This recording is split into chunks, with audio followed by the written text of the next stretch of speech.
Yo, what's up, everyone? And welcome back. So today we're gonna check out the interview that Cizerin did with Mark and Jonathan because I'm really intrigued into hearing what they got to say about everything today. And on top of that, I feel like Cizerin and like Dustin and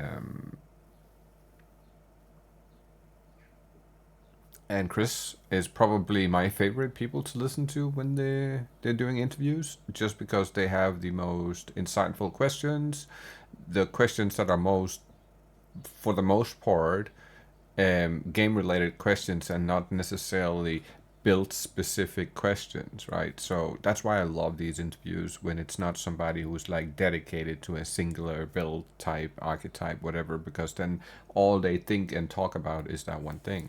And this is like somebody who's a little bit more versatile and willing to play everything. So there's a bigger chance that the questions will be a little bit more general types of questions. So I'm super stoked. Go show Cizerin some love, as always. I'll leave a link for his channel in the description. And without further ado, I think it's time to just get into it. Hi, Cizerin here with another podcast with Grenier Games, and I'm joined here with Mark and Jonathan. Thank you so much for taking time out. I know it's like crazy busy for you guys, so we have an hour, and this is a really exciting patch to be doing an interview. This is congratulations. Yeah, I mean, it's honestly gone really, really well. Like I think I was saying to Mark before, we managed to somehow dodge all the bullets as far as like problems that we were worried might occur. Obviously, there were like a bunch of like random progression blocking bugs and stuff like that. But overall, like I mean, like we can sort those out and everything. But the main thing is just like the players are much happier with the end game. And honestly, that was our major goal, right? Like we were like, let's get the end game better. And so we can sort of see immediately that like that has actually worked. And I'm really glad about that because yeah, as I said, that was our major goal. That's what we wanted to achieve. And so, obviously tons more to do, but like that's a huge thing off as far as like improving PoE2 is concerned. So Yeah, I actually agree here because I haven't really been diving super deep into this league as of yet, just because I've been having an array of bugs happening that has been making it really, really, really, really hard to play the game itself. Having to sit and wait for 15 to 20 minutes on a loading screen before you are actually in, like, can see where you're walking inside of a map. Stuff like that is obviously stuff they need to fix, but given that I'm having these type of issues right now, I haven't been able to play that much as I wanted to, right? But the progression I have done so far is I've just made my way to the new Arbiter, the Divinity fight or whatever it's called, and I've done like the quest version of Arbiter and all that stuff, and I'm really happy with the whole situation where like you have a direct route from level 1 till the end game that's made, I would say, like 10,000 times more obvious now in comparison to previous leagues due to how they've designed the atlas and how they've changed a couple of things. And there is still a world where I feel like we need to be able to run the maps that we really want to run. I think it would kind of be nice to have some type of tablet or whatever it might be that can change a map into the map that you really want to run. So if you want to have the same, like run the same map over and over, you can. It's not that you have to, but it's just, it should be an option. And I think that is like, besides the box, obviously, that is like one of the things that I would really like to see them implement. I think that there is a big enough group in the community that prefers to just play whatever they find to be their favorites.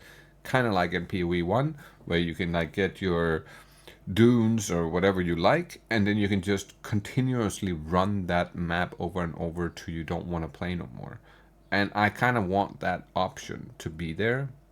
Not that I personally necessarily only want to run one map, but I would like to have maybe 5 or 10 maps that I pick between, and I always run these 5 to 10 maps, right? Because that's like the preferred map for my specific build. It spawns the preferred monsters I want to kill. It spawns a boss that's preferred for the current build that I'm using, so on and so forth, right? But besides that, let's continue. Yeah, we couldn't be happier about that for sure. Yeah, you know, it's a really good sign when day 3 has more players than the launch day. Like, I don't think I've seen like For day sure. 3 having more. That was like very impressive. So it's really, really good. Yeah, I mean normally the only time when the numbers go up on the second day or after is when we had such horrible server problems on the first day. Yeah. So because that didn't happen, we're like, okay, this is actually a good sign. We've actually got just natural growth. So yeah, I was really happy about that. And the other thing as well that we've noticed is that we don't have like completely good numbers on this yet, but we can see that the number of players who previously didn't like go into endgame after campaign, that number's increased quite a lot. So that's Of the course. other thing that like I think Now is a good people sign can as well. see So, whether- I mean, obviously, you know, what once to we get do. a couple more weeks of data there, Yeah. we'll be able to see like That's one of the you know, things has I that would really ask about. worked? Has people keep it going? But yeah, like that's been something that's been really good to see as well. Cool. No, I mean, it's really good. And EU servers, big thank you. Like, EU servers have been a lot better. Well, I mean, so like that last PoE1 launch was certainly rough in that way because we had like a few issues there, but I'm glad to hear that it's getting better. I know that there was like still a couple of provider issues that we've been dealing with. I mean, there's like a lot that goes on in the background that the players don't see of like, you know, we get packet loss here and that kind of thing, and like we're working on it constantly. But yeah, like the hope is that we should now be in a position where like all of the issues that we'd need to be worried about in regard to servers should be good for 1.0 launch, which, you know, I mean, I'm expecting like some big results from that. So, you know, like I really want to see like a lot more players. So, yeah, that's another one of those things where we're like had it on our big list of T1 issues and we wanted to try and resolve. So yeah, it's good to hear that that's also worked. Awesome. One of the things I did want to ask about, like the end game is so reworked now, and a big thing, like a big change, like it felt like you were like kind of lost when starting the end game before it like felt very optional. Right. Yeah. And yeah, that you kind of mentioned it. So you're seeing like a lot more people that continue now in maps. Like people aren't just like ending. Yeah, so I do need to get some even better numbers than this, but even just from like an initial cursory look with the numbers, it looked like it was at least plus 50% on what we were previously doing as far as like players who keep going after campaign. And honestly, that's exactly what I expected. Now, this isn't necessarily an update. Like, this patch or this league wasn't necessarily made for a guy like me because I've already played roughly 3,000 hours. So it's kind of not necessarily that much for me, in my opinion, right? But that doesn't mean that I can't appreciate the fact that they changed so much stuff and made the campaign 100 times better, made the transition from campaign into maps 100 times better, made the transition from low tier maps into high tier maps 100 times better, right? And I really like the fact that they are giving new players a little bit more of a, you could call it like hand holding, right? Like just giving them a little bit of a push in the direction they need to go, just to, because it's not obvious, and it wasn't obvious before. I've had multiple people ask me, what do I do now, right? Like after the campaign was over, like what's like, what do I do now? And I explained to them like how to play the map and stuff, and they play some maps and they go, but like, is that it? I'm like, no, you got to get to the highest tier maps, get a high level, get good gear, then you can do the next tier of bosses, right? Like, and harder content. But it's like going hand in hand, right? Like you have to basically evolve the character to evolve into the hardest tier of content. And now I feel like there's like a direction towards that end, right? Whereas before there was literally no direction. So if you never played PoE before, and if it's like this is all new to you, you've never touched it, not PoE 1 or anything, then you would have severe issues understanding like what the actual end game is.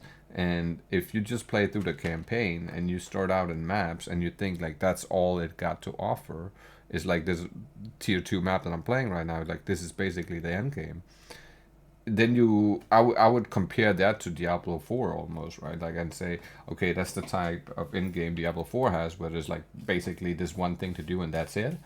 The same goes with Diablo 3, right? Like with the the whole rift situation, like that was the end game. There was nothing else to do.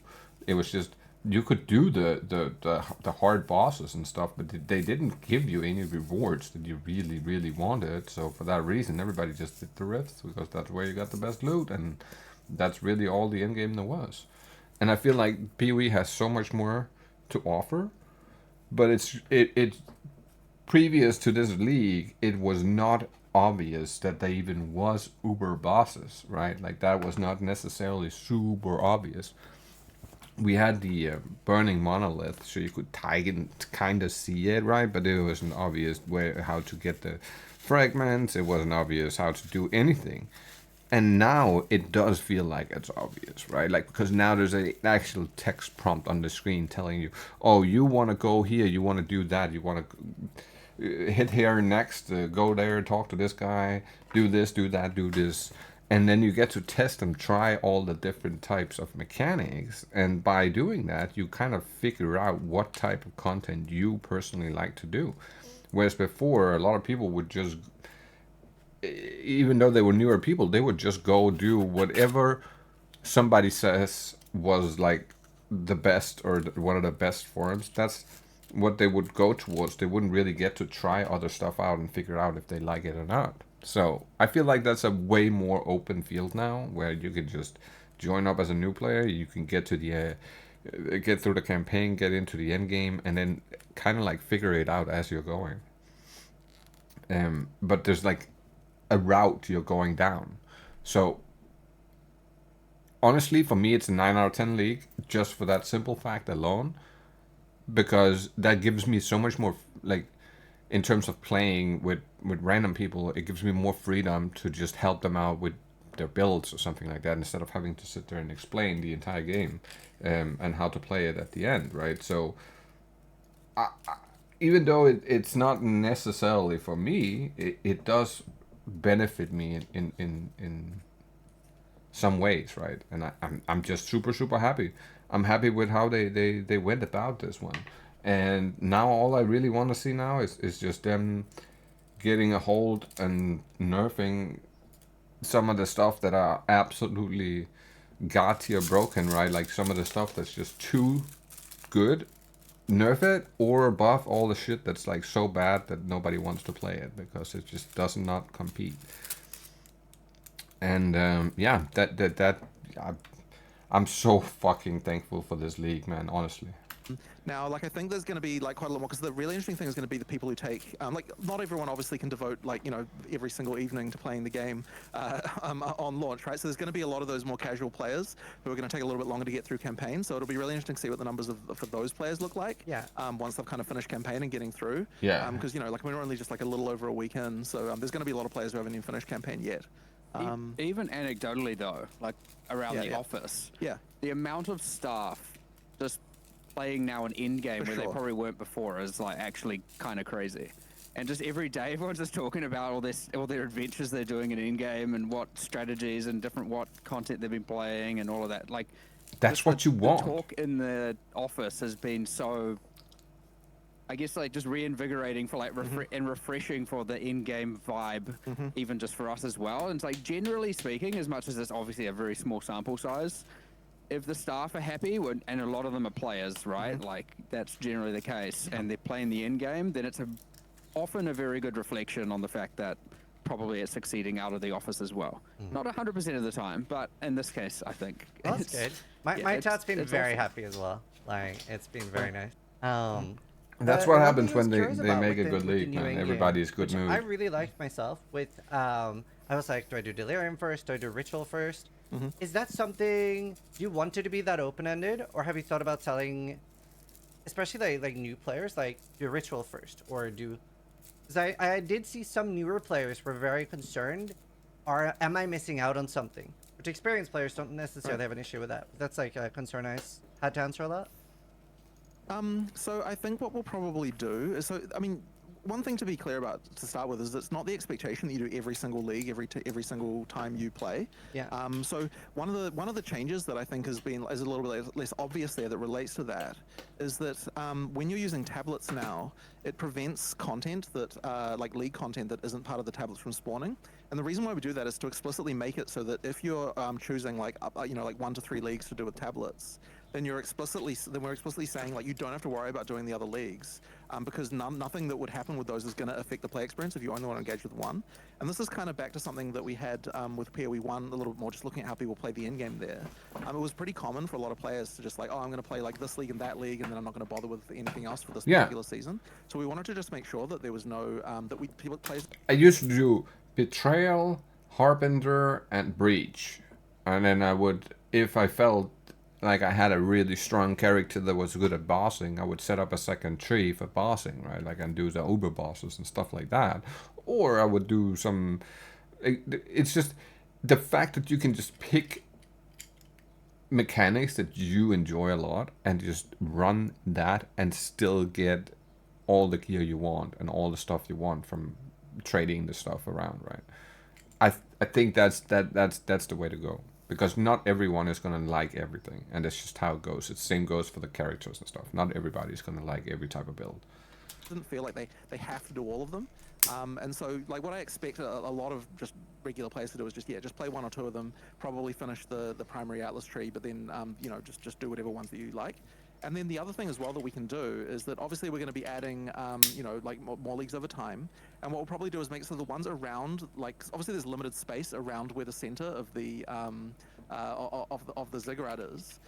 We'll probably have the newer ones, or just like ones that are kind of like haven't been played for a while, like around that center. And then the ones that are like less common, or they've been like, they're getting a bit older, we can like push those out. So that's the kind of stuff we can do to sort of like rearrange things a little bit. Like, I wouldn't want to drastically do it every league or anything, but like we effectively have the ability to rearrange that in order to make it so. Just rotating it every, like, let's say every 3 or 4 leagues, so you have like basically a new enjoyment out of it, because the look is new, it looks different, it feels different, it plays different. All those things keep people coming back and wanting to play more. So I think it's a very, very, very healthy and smart way to go. That there's ones that are more likely for new players to do because they just happen to be around the starting location. Because over time there's going to be quite a lot of these, and so there's just literally limited physical space there to put stuff. So just to double check, like currently if I use 3 breach tablets, other mechanics aren't supposed to be spawning, right?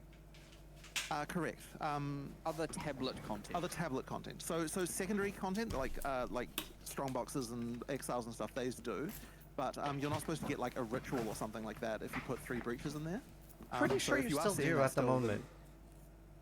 Not in. I mean, I've been paying attention to it, and definitely not with what the strategy. Okay, but something to understand is that if you're using like a radiated or something, then a radiated still gives you the full random set. So like it's like the things that give specific leagues. If you go all in on that league, then you shouldn't get other leagues. That's kind of the intended way. So the actual way that maybe it is for the radiated. That makes sense. Yeah, it could have been. So each tablet that doesn't give a league mechanic, each slot that is not giving you a league mechanic effectively gives you a percentage chance for a piece of random content, which leads to the situation where when you add all the ones that do, then you no longer get those anymore. Okay. And that's the kind of thing to just make sure of. It's one of these subtle things where like it doesn't seem that important, but like over time it actually does like contribute to the feeling of I'm expected to do all of these. So yeah, it's just one of those things we wanted to avoid right at the gate.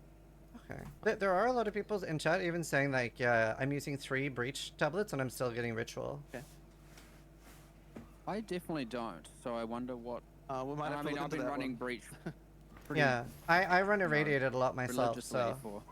Well, Mark a couple of days ago messaged me with like, I reckon that I've found the like best strategy for finding items in the game right now. So that's so he's paying attention, I guess.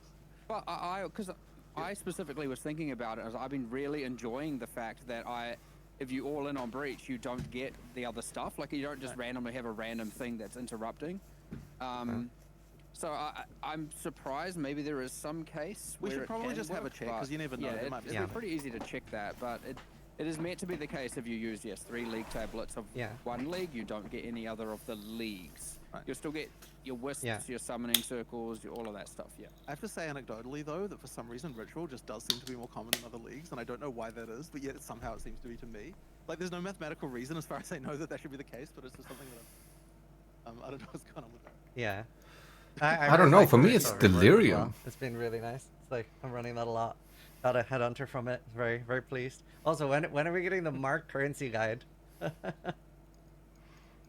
On how to ground, what your farming strategy is. You're gonna publish a build No, guide no, here? no, no, no, Like- no. I'm the support character right now that's joining someone else's maps, and they'll be very angry if I all of a sudden costed his investment to triple in cost. Based. I love that you're playing. That's also Got the secret strats, motherfuckers! A lot of things got really big glow ups this league. Just super cool. Are there more mechanics that you want to expand on? And I wondered if you could talk a little bit about like how do you decide like what should be like a minor mechanic, what should be a major?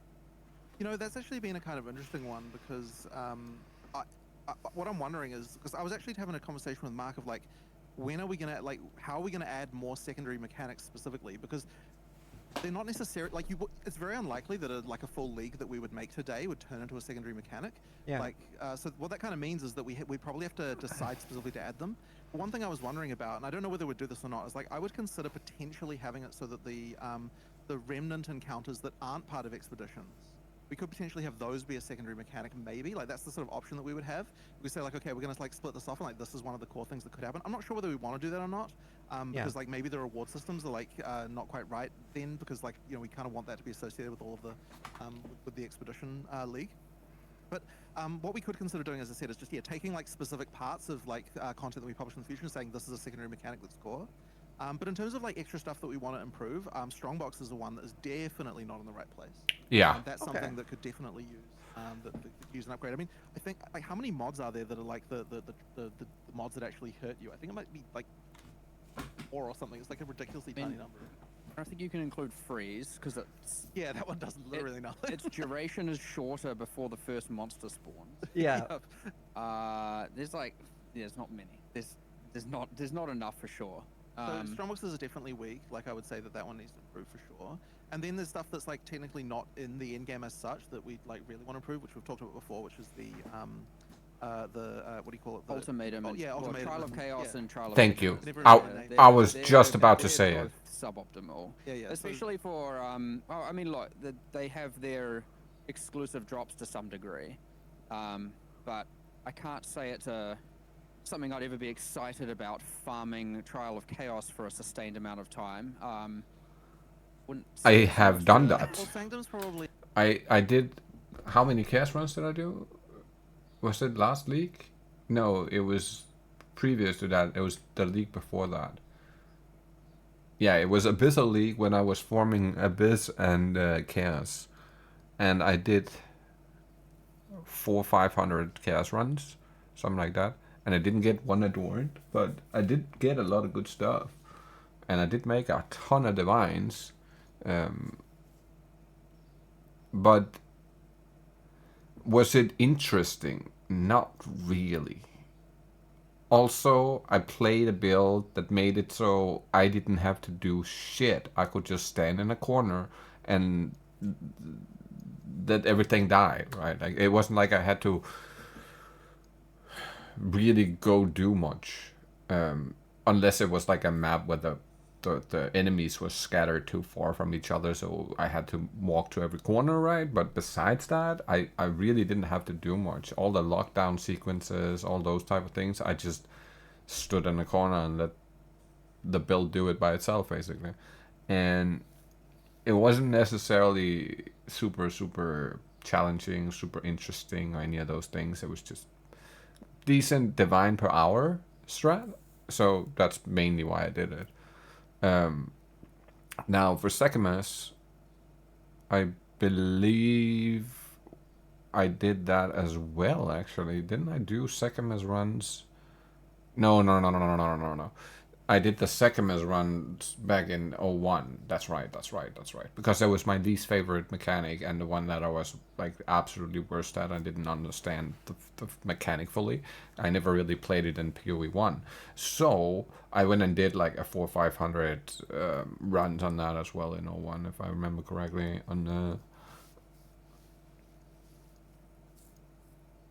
Yeah. And honestly, that's a lot more interesting than doing the chaos part of like trial, because at least in Sekimus there's challenges. There's like, oh, you have to evade these traps, right? Like other things like this mod will completely break your build and you can't play. You can't play any more of it, right? Like of this temple if you take this one mod. For instance, for me it was like the no energy shield because I was CI, so I would only have one life and that was it. So like those type of things just made it more interesting. And I think they need to spice up chaos a little bit more in both like the interesting part of the gameplay itself, but also the rewards. Just seems a little tame. Honestly, the rewards for Sekimus felt a lot better. Like I dropped a handful of the good jewels. I got some good ass what are they called? Relics that I sold for a ton of divines and like all kinds of stuff that was really really valuable. So I would say that was kind of awesome. A bit more tricky in that way, and I think the issue with Sanctum in particular is there's just too many rooms that require you to do things that aren't just basically killing stuff and getting through. Yeah. Now the thing that people commonly talk about, But that still gives you more of a interaction with the actual mechanic itself. Whereas with Chaos, it felt like it's basically a walking simulator. I don't have to really do much. The honor system, and like that's a thing that would obviously be something that you have to really think. Because the thing is, I don't know that I want to get rid of that because it is kind of what makes Sanctum special. And but I know that I definitely appreciate the fact that a lot of people have problems with it. Like yeah. So like when people are talking about Sanctum, they're mostly talking about that. But honestly, the thing that bothers me playing it is I think I just want more rooms that are simple, like just ones where it's just like, you know, kill some monsters, get to the other side. Like I feel like if a lower percentage of them were like more, you know, like do the specific other stuff, I would actually appreciate Sanctum more, I think. So that's like an obvious change we could make. But there's definitely more that just needs to go on with it. But then like Trial of Chaos has just, okay, you can't leave. You should be able to leave and come back, like between rooms. Right. Yeah. You can't even invite somebody. Friend, two of you can barely fit on those elevators that go up. Yeah. It's like real annoying. They just go up all of a sudden. Just bad. But also because now we've done this whole in-game pass, they don't really scale into the in-game in the same way that all the other content does as well. No. So yeah, they need some attention for sure. We've got plans. It's just a matter of timing when to execute, but at least some of that, like I would love to be able to fix the whole you can't leave and come back to Trial of Chaos at the very least sooner before we, you know, because it's very easy to bundle all of this in some grand epic rework that's going to take forever. But there's like honestly 5 to 10 wins that are just going to make a massive difference. Yes, quality of life would be with Trial of Chaos as well that I believe we'd discuss. Well, that is one thing I want to talk. The fact you can't sell the run and sell the ascension is another L, right? Like it's just so annoying because that's another thing you get with Sanctum. You get to sell the ascensions, which is tons of divines every fucking league, guaranteed every time. So there's just a lot of prohibitors from playing Chaos, honestly. Yeah. I mean, so the rewards from those, like the item rewards, are kind of. I think we talked about what they needed to be in the past. I can't remember what we decided on now. We've gone through a few iterations, but yes. Right. They need some. I would like to see that the Chaos trial gives you Chaos type items, right? Like the unique items that is based around Chaos, or like maybe even not at Siri, right? Because she has her own special type of deal, but kind of like that, right? Like where you have different things you can get throughout every trial. It doesn't have to just be the trial master that drops you something good. You can actually get some stuff from some of the other stuff that's special. I would love to see that. stuff. I don't want to spoil that. Yeah, I just know. I'm yet. not going to say what it is. I'm just saying, these problems we definitely recognize. And those two, originally those trials were sort of supposed to be considered in-game mechanics in themselves, as like something that you would do over and over. But right now, I would say they have not reached the level of actually being that. Any other glow ups? I mean, there's small things. Okay, like wisps. Now that the wisps have a lot of possess and then escape, their target selection is now. You can tell it's pretty bad where it goes all the way to one corner of the map, then all the way back to the corner you came from, but just next to it. That stuff needs improving 100% now. Yeah. I actually thought, by the way, that the wisp was supposed to just go to the closest rare. Like, is that not how it works? It was supposed to be, I thought. That's definitely not how it a works. waiting system or something like that, okay, probably. But I need to look into it again. But the way I understood wisps was the more enemies they passed through on the way to the rare, the greater the drops was going to be, no? So you kind of wanted to go from one end to another end, and then just not having killed anything in that route there, so you can kill everything that gets affected by it on the way there. But maybe I'm just cooked and that's not how it... I just feel like that's how it got presented back when it came out with Dawn of the Hunt. Yeah, but either way, it's pretty easy to change. It's just that before they didn't escape as often, and now it happens quite often, and so you're like, where the heck is this thing taking me back through this whole thing I've cleared? What else is there? You know, there's some timing things that need improving on some of these things, like the summoning circles can do a little bit of optimization for that. I mean, in terms of like major systems, I feel like we've gone over the ones that that we see as like. We need a bottle currency for please, for the love of fucking God, we need something that can re-roll the mods on the bottle without having to pick up 600 bottles or use 600 annual orbs. That's one thing that's direly needed right now. I wouldn't say it's fundamental with shrines, but like for the shrines passing to boss and you give it replenishing shrine and then it's like you need 1 billion DPS to kill the boss is probably suboptimal. Especially when it's like 200% delirious levels going on. And then also, and I don't know what's going on with this, but how come someone did so, I'll find out afterwards, I don't know why I'm asking. You kill the rare boss and it drops like 50 rares with 2 mods and I don't understand why. And they're all rares and all only have 2 modifiers. And it's something to do with the shrine being on the monster. I don't know. I don't know what's going on. I just have like 1,000 rare items with 2 mods on the ground, and I'm like, I don't know, what are all these doing? Okay, interesting. Anyway, there's some like that's probably more like in the bug territory, but like I can. There's a lot of finicky bugs and like weird things and so happening still. There's a lot of things to improve here and there. It's hard to say if that's a league glow up, but it certainly will make them feel a lot better, especially when you're playing them. For many hours worth of content as opposed to just once or twice. And then the other one I would say that actually hasn't quite hit the mark that we just did is the logbooks, right? Like, I mean, the logbooks just have it. I mean, look, you were the one talking about this to me, but effectively, like at the top end, they can be pretty good, but like the average experience of a logbook is just not good enough right now. Like that's something that we can improve, and that's something we can improve pretty quickly, I think, in the very near future. Because like since that's the current league, we really want to make sure that's right. So like, I imagine that's going to get some attention very quickly. The minimum there is definitely literally the one thing I haven't done yet. It's logbooks. Very sad. Expedition's the thing I've done the least. There's just so much stuff to do this patch. So I lived 30 hours at the start in Trial of the Sakuma, just doing Sakuma carries, and I actually really like that mechanic.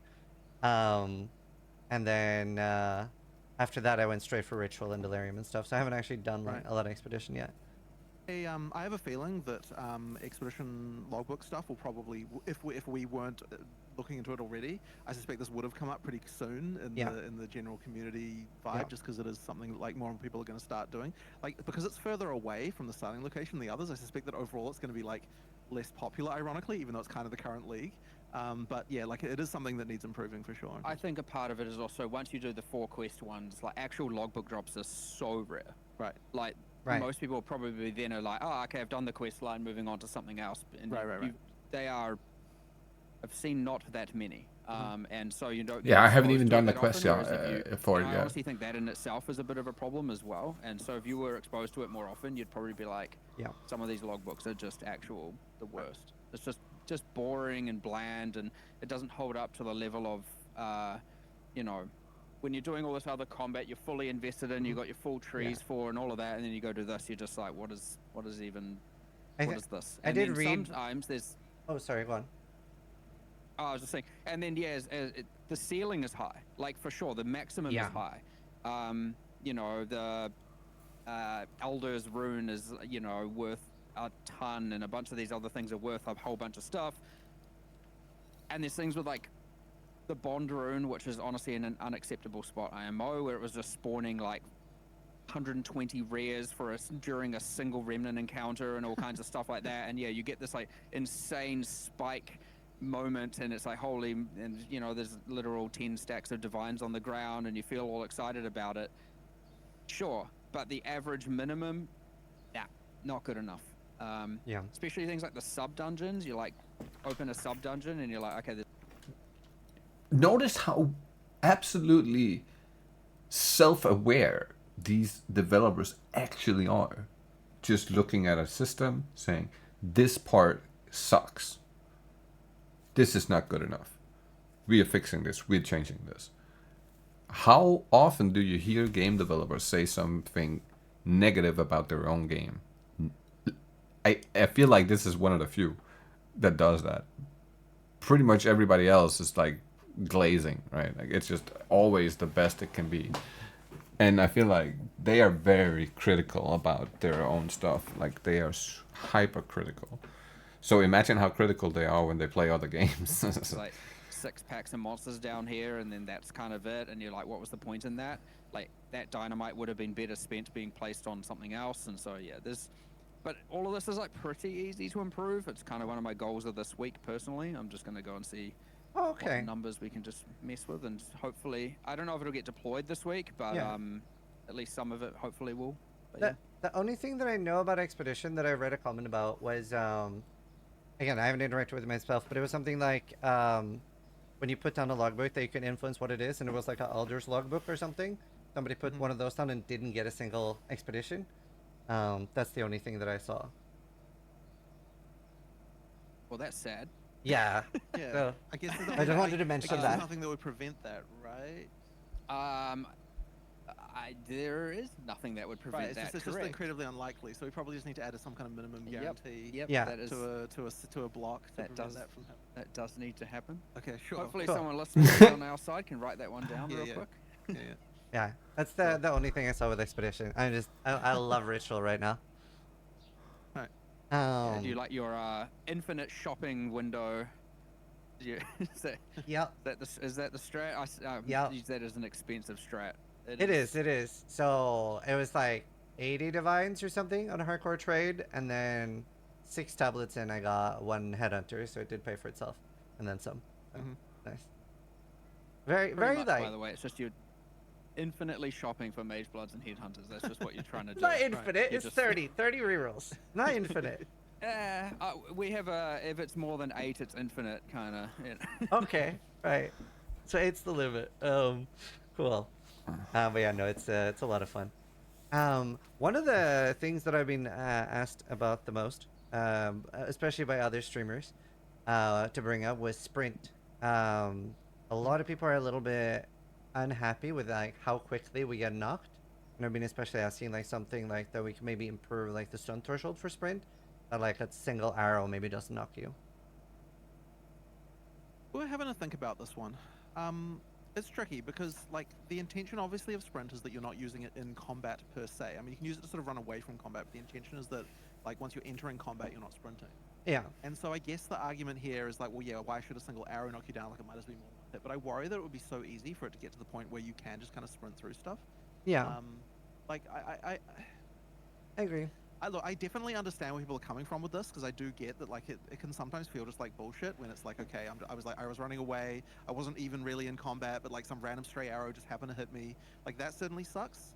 But I mean, yeah, like I guess the worry is that it would be so easy to just tweak this in such a way that it then results in you just kind of using it all the time in combat, and that's what we want to try and avoid.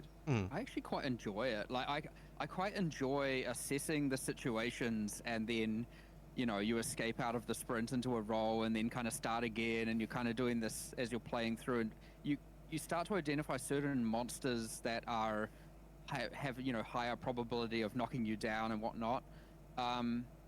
Definitely some minions add a spanner to this, and definitely party play. Like, holy, if you're following a party member through, is just spamming Twister in front of you and whirling slash, and you're sprinting behind them, you're just on the floor like a bunch of the times. But like, sure. What's causing that to happen in that case? Because they're shooting him and it's going through and hitting me. So I'm catching stray projectiles at the back. Oh. It happens in party play all the time, especially party play in the campaign as well. Yeah. You often, if you're just the extra player, you're getting knocked down pretty regularly. But like, we don't think it's wrong. We're just like, yeah, it is what it is. But I actually quite enjoy it. I quite enjoy the starting and stopping and assessing when I start and when I should be sprinting and when not. And there are times where I definitely push it and I get knocked down and I die and I'm like, yeah, it's gonna be unbelievably hard to make it so it feels good when you're playing solo and when you're playing in a group, because there's multiple things that feels bad in a group compared to playing solo, and then there are things that feels bad playing as a solo that feels good playing as a group, right? But it's gonna be really, really hard narrowing it in a way that feels great on both. It's just especially with the sprint, man. I personally like sprint. I don't mind it. I think it's a skill issue. If people are like, it's your choice, right? You could just not sprint. So it is a skill thing, right? Like it's a skill-based mechanic. That's what I would call it. And if you're just not paying attention, or if you're doing other stuff at the same time, or whatever it might be, then shit will happen. It happens to me all the fucking time, where I do something because I'm like looking at my other screen, or I'm doing something else, and then I sprint for 2 seconds and boom, I'm falling over, right? But it also, the punishment is I feel like fair, right? Because you don't necessarily die just because you roll over. A lot of times I survive it, man. It's not that big of a deal, honestly. I knew what I was doing. So, I don't know. I guess, are you looking at it more from a hardcore approach as well? No, so for me on hardcore, this is like the only thing that I like kind of promised. Nearly every streamer messaged me about this. I was like, I guess I'll bring it up, but I'm hardcore, so I don't really sprint. I use it for the intended purpose, which is when there's a big zone and a lot of backtracking. So I actually, this is not the thing I feel the most strongly about already. There are still a few cases to me where sprint gets stuck on an edge, which I wouldn't expect you to get stuck on, and I do bring those up when those happen. And that's something that I would want to improve, but I would say it's largely okay, but there are just certain places where it can be bad. And so I want to try and fix that. But what I don't want to do is like a thing some people will say with response to that is, oh, just make it so you can just turn as fast as you want. But it's like, I do feel like that takes away from like the game of it, of like, making that as a movement feel different than other movement. And so I think it's just more about like fixing just like little edge cases to me more. And then as for the stray projectile thing, I feel like it's going to be hard to come up with a balance for that. That'll be good. I personally think it's fine. Like, I agree with the getting stuck on things sometimes. But I personally like quite enjoy using it, deciding when to use it, when not. When I asked about the hardcore thing, I was just envisioning myself, okay, what would I do if I was playing on hardcore with that? And not sprint. Yes, I would probably not sprint very often. I would probably not be doing that, so I could see, but hold F4, I guess. Doing as soon as you got knocked down. Yeah. Did we do the stun thing? Do you log back in with... You log back in stunned, but you could sacrifice the map, which is pretty punishing. I just don't sprint. Yeah. Yeah. Yeah, I don't know. I can see why some people would assume that... would see that as too punishing. But, yeah, I don't know.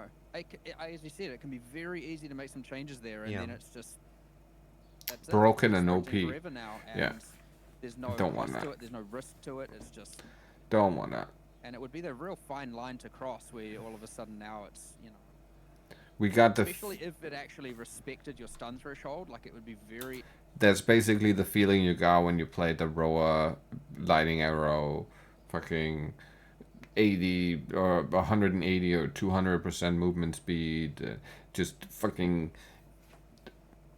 Trucking out of there. It just removes every least bit of challenge the game has on every part, like boss fights, everything. Like you don't even have to roll anymore. You just move while shooting, and that was it. You just fucking gold. You know what I mean?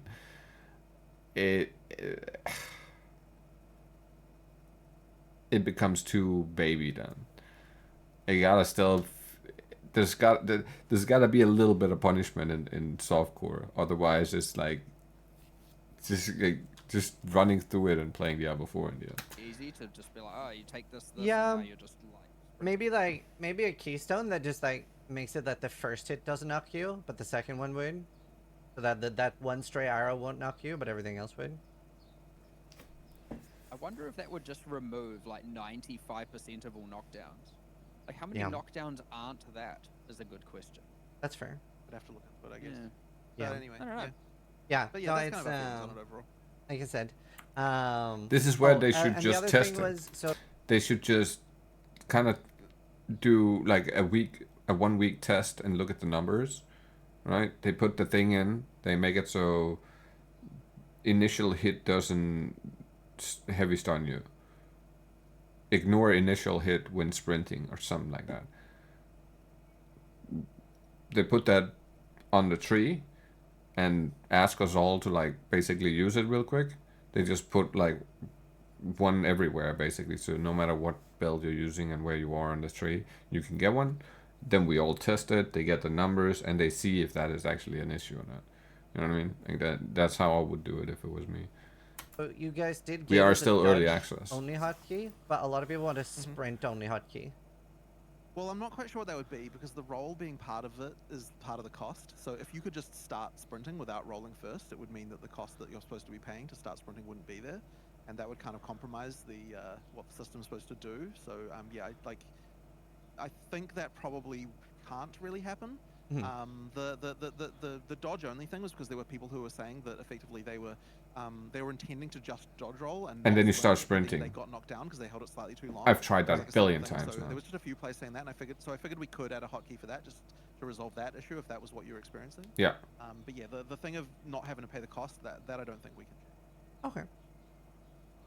Okay. So one thing you guys added this league was Runic Ward. And I'm really curious to see, did that like pan out how you were hoping? Are you seeing people use it how you were envisioning when adding it? I mean, people are definitely using it with certain skills. Like, I mean, there are a couple that are like pretty spicy in terms of balance. Like Lock one, which then shipped with a bug that cooldown didn't start the. Yeah. Oh, not repulsion. Refutation. The cooldown didn't start at the right time. So I mean, like, you know, people are definitely using it. I mean, I think this is a system we want to expand on more though. Like, the way that I see Calguran skills is it's supposed to be. I wouldn't necessarily imagine that it's like you're building an entirely Calguran build, although that would ideally be something that people can do if they really want. But it's more just that like there's skills that can find a place across many different builds to kind of like effectively serve a little bit to add to the, I guess, the thing that you had in PoE 1 more, where a lot more skills were not weapon specific. So you would have a thing where like there was sort of more just like cross-contamination of different skills between builds, and Calguran skills are supposed to sort of serve that way where they can be kind of like used on many different builds and allow you to access to mechanics that you don't necessarily normally get on a particular weapon set. So that's kind of like how I imagine them being used, and yeah, we'll add more to that. The initial set I think is like is pretty cool. Like, I think that they're, you know, that there's some interesting stuff there, but I do think that we can add more things like that. But now that we've got this as a kind of concept, it means that we can just add whenever we want to add something more. We just easily can. Yeah, so overall I like what it does in terms of, you know, how it works. But at the same time, I don't want it to be completely mandatory. Like, I don't want it to be that like every single character must have Calguran skills, which is what you'd get if, like, you know, Ward you know, was completely trivial. Like, you do have to make the decision, like, am I playing a build that's going to include it or not? I think that probably, like, looking at it purely numerically at endgame, I think that I do like the. I know probably the thing that people mostly are going to want to ask is why is there a defensive trade-off for it? Which I do like, but I do think it went a little bit. It's like a little bit too punitive on the loss of defenses to what you get. Yeah. Not obviously not in every case. But I Well, suspect it for was just, also a very average use abrupt. cases- It was a very abrupt change. Like I believe during the campaign, it's either non-existent or barely any, and then when you get like more in-game pieces, like a big energy shield piece, suddenly it's like 40% of the energy shield is gone, and there's no way to revert it. That was a little bit harsh. One thing that happened there, so it was a trade-off the entire time in development, and then at some point we were like, it's not. We wanted the trade-off early game to be less than in-game, but Yeah. still there's a trade-off. And then over time, the more and more we played it, the more we were like, we don't like the trade-off in campaign. Well, in campaign, it's like, yeah, you just want it to be. I mean, during the actual league itself, because bear in mind, there's going to be a difference after the league ends, right? And so once the league ends, it's going to be something you're going to encounter in in-game anyway. Right. Like effectively, like that, you got to look at that as like being the final system in the end. Is like now, like it's always a trade-off. But as Mark was saying, we might have just made the trade-off slightly too much, and it's just a matter of like bringing that the amount that the defenses go down might just like be not quite as much. It's quite hard to understand. Like, it's obviously you can understand what it means to have just runic. Like, let's say you were just converting your defenses to runic ward on in-game items. You have some pool of runic ward. It's pretty easy to look at that and go, okay, I understand what I lost and what I gained. And yes, the runic ward probably is less useful. Probably it is less useful than the defenses you traded it for sure. However, it was like, oh well, the reason you're doing this as well should be because of all these skills and supports, and that can boost your build. But it was very hard to understand exactly how to quantify that benefit. Because obviously there's all kinds of different arrays of builds and rune combos and everything, and so this is where I'm like, I think now looking at it, now that the players have had their hands on it, I'm just like, the gain of what you get, I'm not saying in all cases, obviously there are some niche cases and whatnot and where it is worth it, but the general gain in what you get from the trade-off isn't worth it. And I don't think it's far off, but it's not like, it definitely isn't right. So again, on my list, hopefully, again, I was looking at logbooks and general Runes of Eldur stuff this week. So and then a lot of the guy who did a lot of the numbers with that, he's very back today. So I can also bring it up with him and we can figure out, what went right and what went wrong with some of that. But either way, definitely a discussion point. I could see a world in where all of a sudden we, I don't like saying this because people will take it as a certainty. We maybe, depending on our conversation, give some of the defenses back. It shouldn't affect, it shouldn't, the existing items should get updated from that. So, it shouldn't. But we'll see.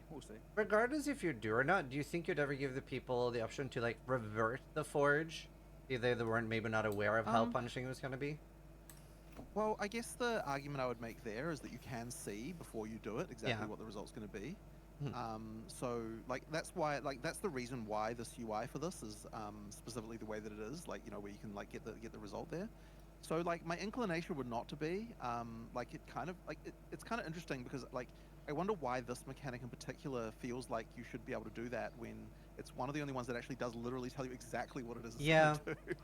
It's kind of funny in that way. Part of the problem is that it was a pure benefit all the way until it all of a sudden it wasn't. So I can definitely agree with that. You didn't think to even need to look at the resultant item until then. Correct. You're like, and then hold on, in an in-game only context, once it's a league at the end, that won't be the thing anymore because from the very beginning, once you're doing it, it'll be subtracting as well. Yeah. So that I guess will change that element. But yeah, generally speaking, crafts just aren't undoable, right? It's there's an item for that. So makes sense. Yeah. Makes sense. I actually got pretty lucky. The first thing I found, in the literal the Rust King zone, was the concussive grenades or concussive runes, and I put it with flash grenade, and that was a fun thing to explore early because first I only had 10 runic ward, and I was like, I mean, I don't have support gems, so I guess it's okay. Then I got 50 runic ward, and it just started helping me a lot with clear, and I was like, oh, this is really cool. So enjoyed that early. That's one. So I had a question. That's one thing I still need to play around with, the Calgorian skills.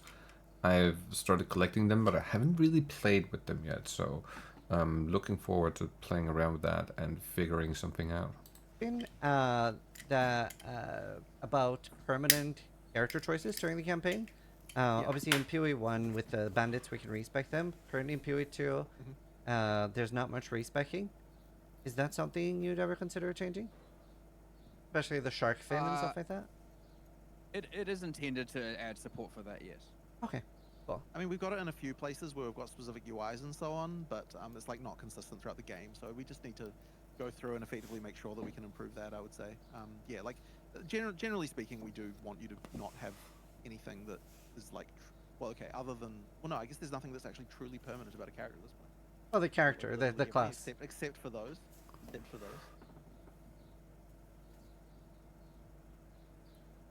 think it might just be that, yeah. So, I mean, yeah, it's obviously a hole that we need to plug. We just haven't got around to it yet. Oh, speaking of permanent character choices, would you add an ability to either respec or disable Atlas nodes? This is particularly for hardcore.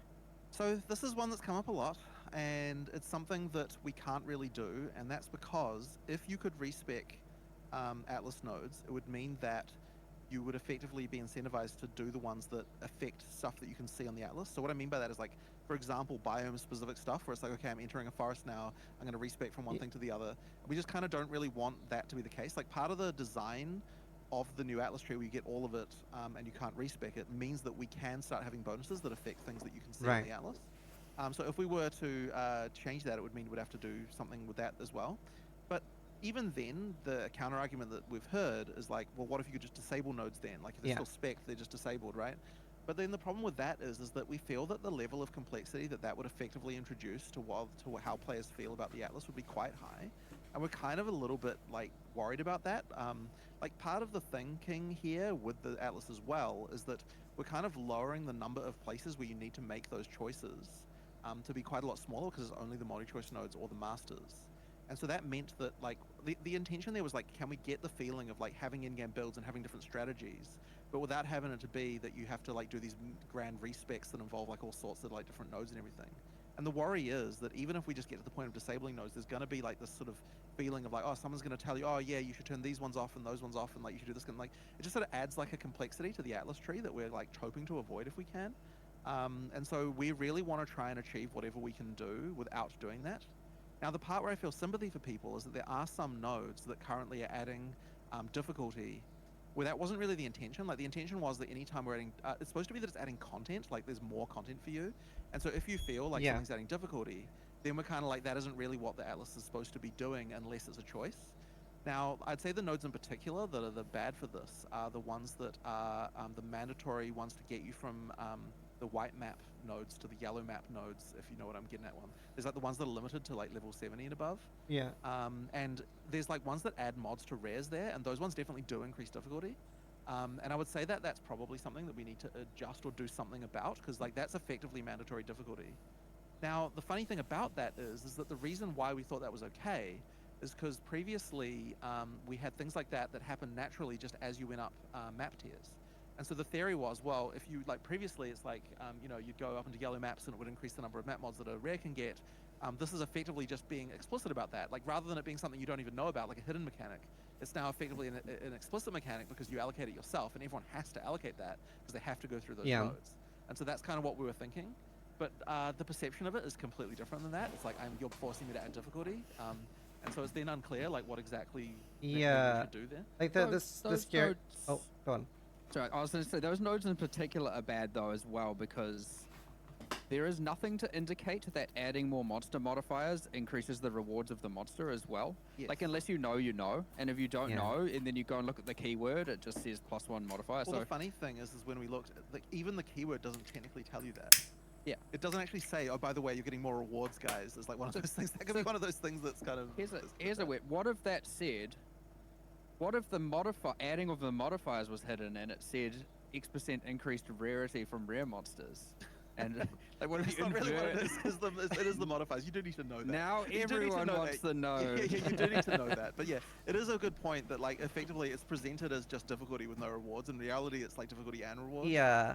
So there is something that we need to do there. But look, basically what the overall answer to the respec of the Atlas tree thing is that ideally we'd be in a situation that we can get to where nobody feels like they need to do it.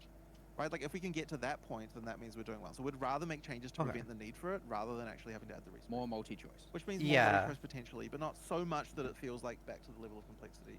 That's that we fair. wanna The have. scariest one for me in hardcore is like all of the wisp empowerment is very scary. The exile essences, boss in ritual. Those are like I haven't taken those now because I feel like that'll be Right. very scary for new characters. Right. Well, put it this way: if someone's recommending don't take this node, then that's a screw up that we need to improve. Okay. Right? Like it shouldn't be that anyone ever feels that way, and that's what multi-choice nodes are for. So like that's where we want to get to. So it's just a matter of us like going and improving the balance and like fixing things and like just making things multi-choice where necessary and that kind of stuff to make it so that you get to that.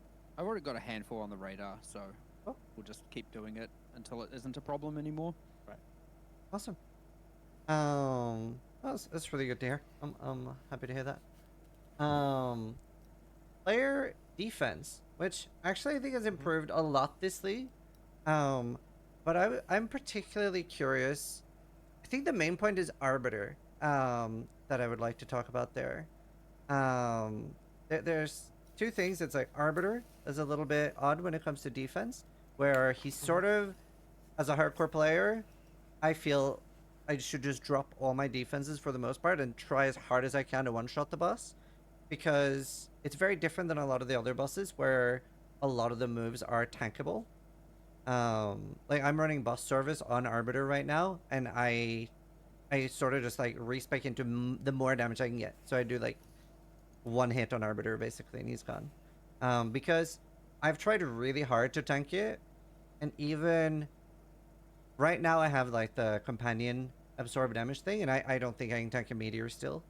And I think a lot of the meteors make sense not to tank, right? They're quite telegraphed, but he does have that one in stage 2, the move where he does like the fake out beam and he does the in out. That also is like a one shot that is, you know, if you've practiced it a lot, I can do it now, but it is like it just feels a little bit off to me that it doesn't feel like there's much I can do to survive one shot in the fight. Just curious how you guys feel about that. Or actually, I'm curious, how do you feel about the fact that I, as a hardcore player, feel incentivized to drop my defenses for more damage? Well, I'm all for having boss skills, especially on pinnacle bosses in particular, that are skill checks ahead of, you know, that like how you play is an important element. And I like that. I don't think that everything should just be... So there's a couple of things. There's like quite a few things going on here to discuss. So like I guess we just need to handle each one individually, because one of them is like with the Arbiter in particular. Are there just some skills that aren't right now? Because it's possible that there just are. Well, okay, like let's that combo for example. Here's a problem with it, and I don't know if we've addressed this now. We were looking into it the other day, like very recently. He has his, so it's like some series of attacks where while there's a dropping, what we call like the I guess the meteor is what you were calling it. And then it has a thing where you have to actually run out of the safe zone to dodge the beam, and then you have to quickly roll back in or jump back in before it blows up. There was a problem recently, for example, where if the boss was chilled or temp changed, there wasn't a time window. So his action speed is then reduced, and his beam is based on his action speed. However, the falling meteor is based on raw time, which would mean if he's chilled or temp changed, then your safety window is gone. You just either have to die to the beam or die to the meteor. You pick your death. Now surviving the beam. Oh my god, that's what it is. That's very bad. So I think point number one is that there are just bugs and skills, but also, so one thing we did actually, by the way, is we had a look at the time that you died, and the thing that you died to, which wasn't that boss, of course. The you know and you were fighting a this random crab, in.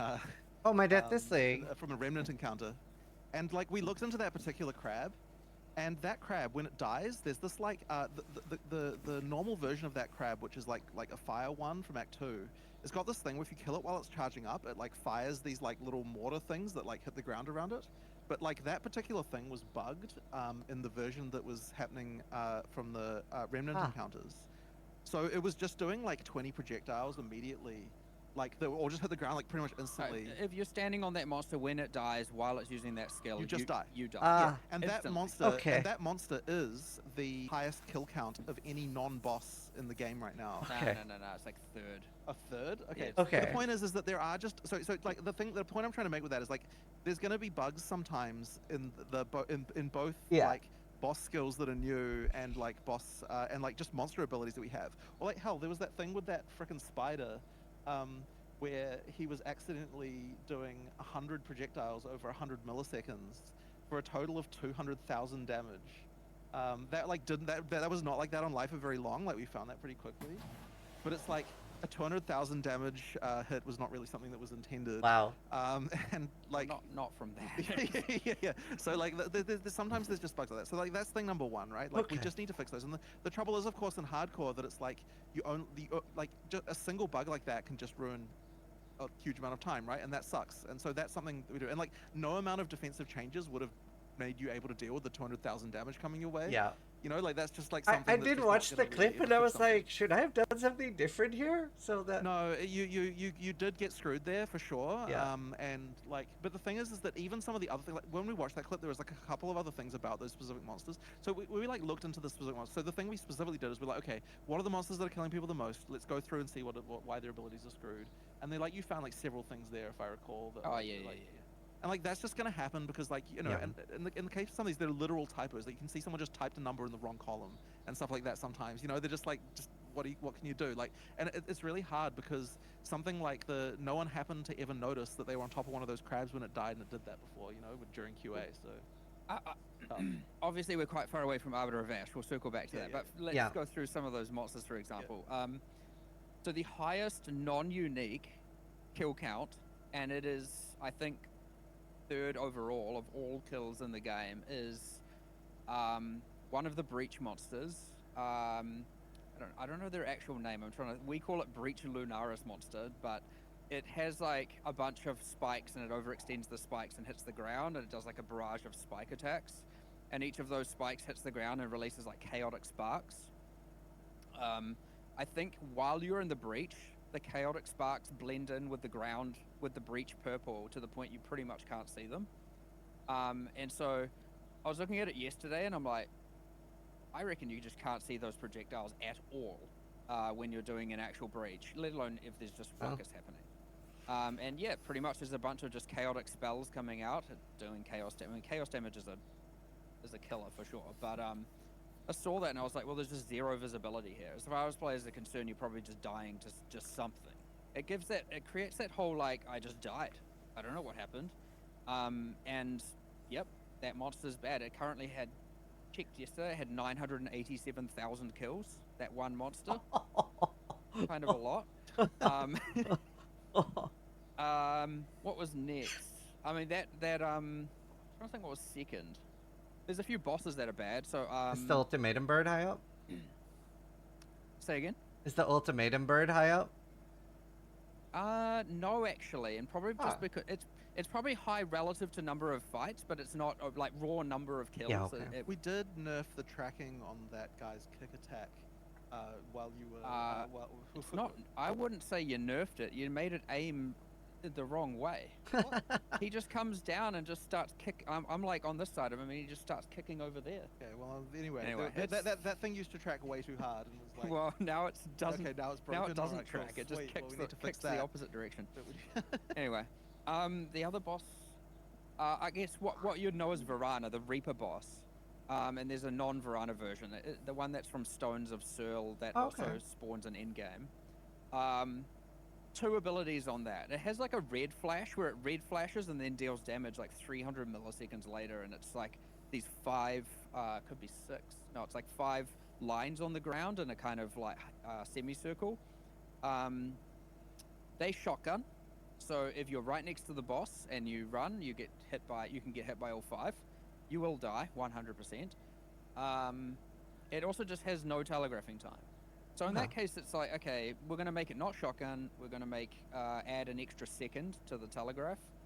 And also, it doesn't need to be a red flash. It can just be blocked, etc. So we're doing that, and then you got like... The thing that's unique to hardcore is that it only takes one mistake on our part to screw you.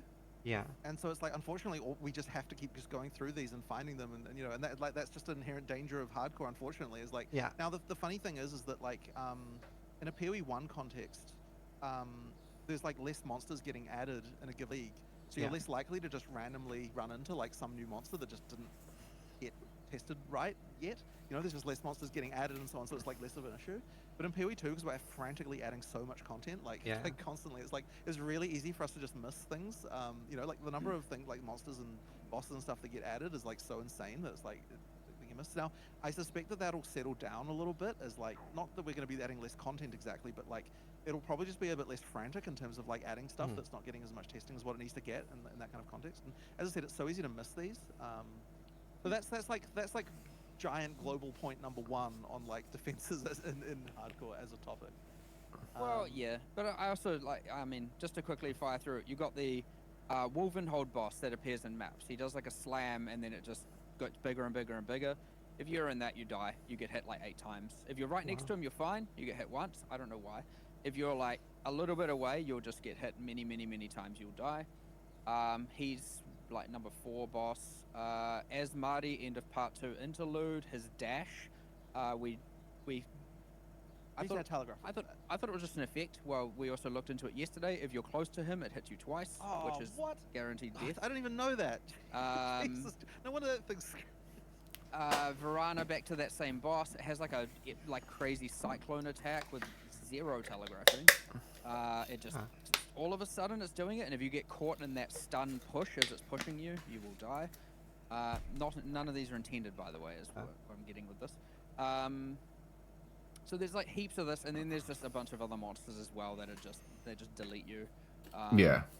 Are you aware of the expedition boss shotgun? That's the one he was talking about at the very start. If you're talking about the pinnacle boss with the that's the literal shotgun. Yeah. I already drastically reduced that, but did we patch note that? I feel like we patch noted that. Maybe it isn't. So I, by the way, turned the damage of that, divided the damage by 10, and then divided the projectiles by 2. So it's a 20 times less damage than what it was on release day. Okay. Holy people were getting smokes! one shot by it, then just by existing. To be fair, it is 50 really small hits, so it's very, very armor mitigatable at least. Yeah. If you get hit by all 50, of course. You'd have to be in a very...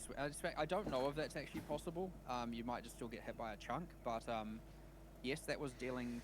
That was the one that was doing 200,000 damage, okay. give or take. Right. Now, you could understand now, it's divide by 20 and you get hit by all of them. Well, that's still 10,000 damage, but that was that was 200,000 damage, 0 defenses, by the way, just to be clear. So any evasion, any armor will help. And if you get hit by all of them and you have only 10k ES, I guess you still die. Yeah. Anyway, some of these need a little bit of look at, but like when I see that just insta-killing people on day 1, it's just like, holy crap, go change some numbers quick. I don't want like the reputation of the boss to just be it's one-shotting everyone, so that one's more urgent, but yes. Anyway, all these monsters and bosses that I was just talking about, we have like a pretty big list. There's a point in where, let's say, I talked about that 980,000 kills, which was obviously a cool stat, but like there's, I would say the top 15 of all monsters in the game, you know, well, let's say that rank 16 on that list has about 300,000 kills. So it goes from 300,000 to 900,000 kills, or more like 1 million kills in that list. Yeah. Over 15 monsters. And it really is just, unfortunately, 3 of them are in Runes of Elder encounters. So, and they're all crabs, I think. Why? These crabs just happen to be OP. But the point is, it's like, and especially because you're doing that area to area, you will encounter it enough where you're just like, what's going on here? I'm just like getting killed and it feels like there's nothing I can do about it all the time. So we're going to address a lot of those, and I have asked for the stats to be automated now such that like every day after League, I'm effectively getting a center report of all the monsters that have killed all the players, just to help mitigate it. But obviously the best thing to do would be to prevent the mistakes from happening at all. It can just be quite hard. there's a lot of numbers that go into a monster, and only one of them being wrong can Yep. be the result. So. Yep. And then especially because of the fact that like it's incredibly build sensitive too. There's just a lot of things you'll just never run into unless you're playing the right build. Like if you're not standing on top of the crab, then you don't die. So Yeah. My hope with all that, to tie into defenses, is to get rid of all the anomalies that effectively invalidate defenses because they wouldn't have worked because the balance is so out of whack that there's kind of nothing you could do. That's stuff that's just mistakes on our end, and I feel like getting rid of the majority of those will help a ton with making it actually feel like if you invest in defenses, they're actually, you feel tanky. Yeah. However, circling back to Arbiter of Ash, which I know is your initial question, again, I am of the personal opinion that I believe that skill-based one hits are fine. I like they're them. the well telegraphed. I agree with that. There needs to be a specific thing. But just to be clear about this as well, like it is the expectation that if you're playing hardcore, you probably can't just walk into a pinnacle, having never seen anything about it before, and expect that you're going to be able to dodge everything flawlessly, because like there are things you will have to know about. So what I'm saying, I guess, there is that like it is the expectation. Like, so if you're playing software, obviously like then the expectation is you don't have to research the boss. You can just walk in. You're going to die a few times, and then it's going to be okay, right? Obviously in hardcore you can't deal with that, right? So you're going to have to research the boss to be able to deal with it, because there are like long telegraphs of things that you need to be able to dodge properly. And so yes, you do need some of that stuff. Yeah, I agree with that. And yeah, I mean- that is the boss I'm farming right now. It was more the question of the fact that I feel like I should be dropping all my defenses. Because I mean that definitely doesn't seem good for sure. Like turning yourself into a glass cannon like that doesn't seem right. But the question is, what can we do about it?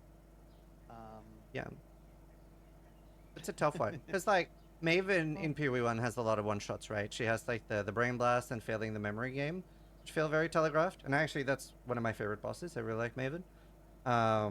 Whereas like the Arbiter, it feels like almost everything is a one shot. It doesn't feel like it doesn't feel like it's pinnacle move that's one shotting me. It feels like almost everything one shots me, and a lot of it is quite telegraphed.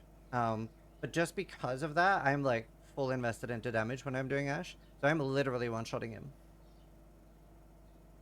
I guess that's the main point I wanted to discuss. Mean, if you can one shot, he can one shot, right? Fair trade. That's fair. I was just, I just. How are you looking at it?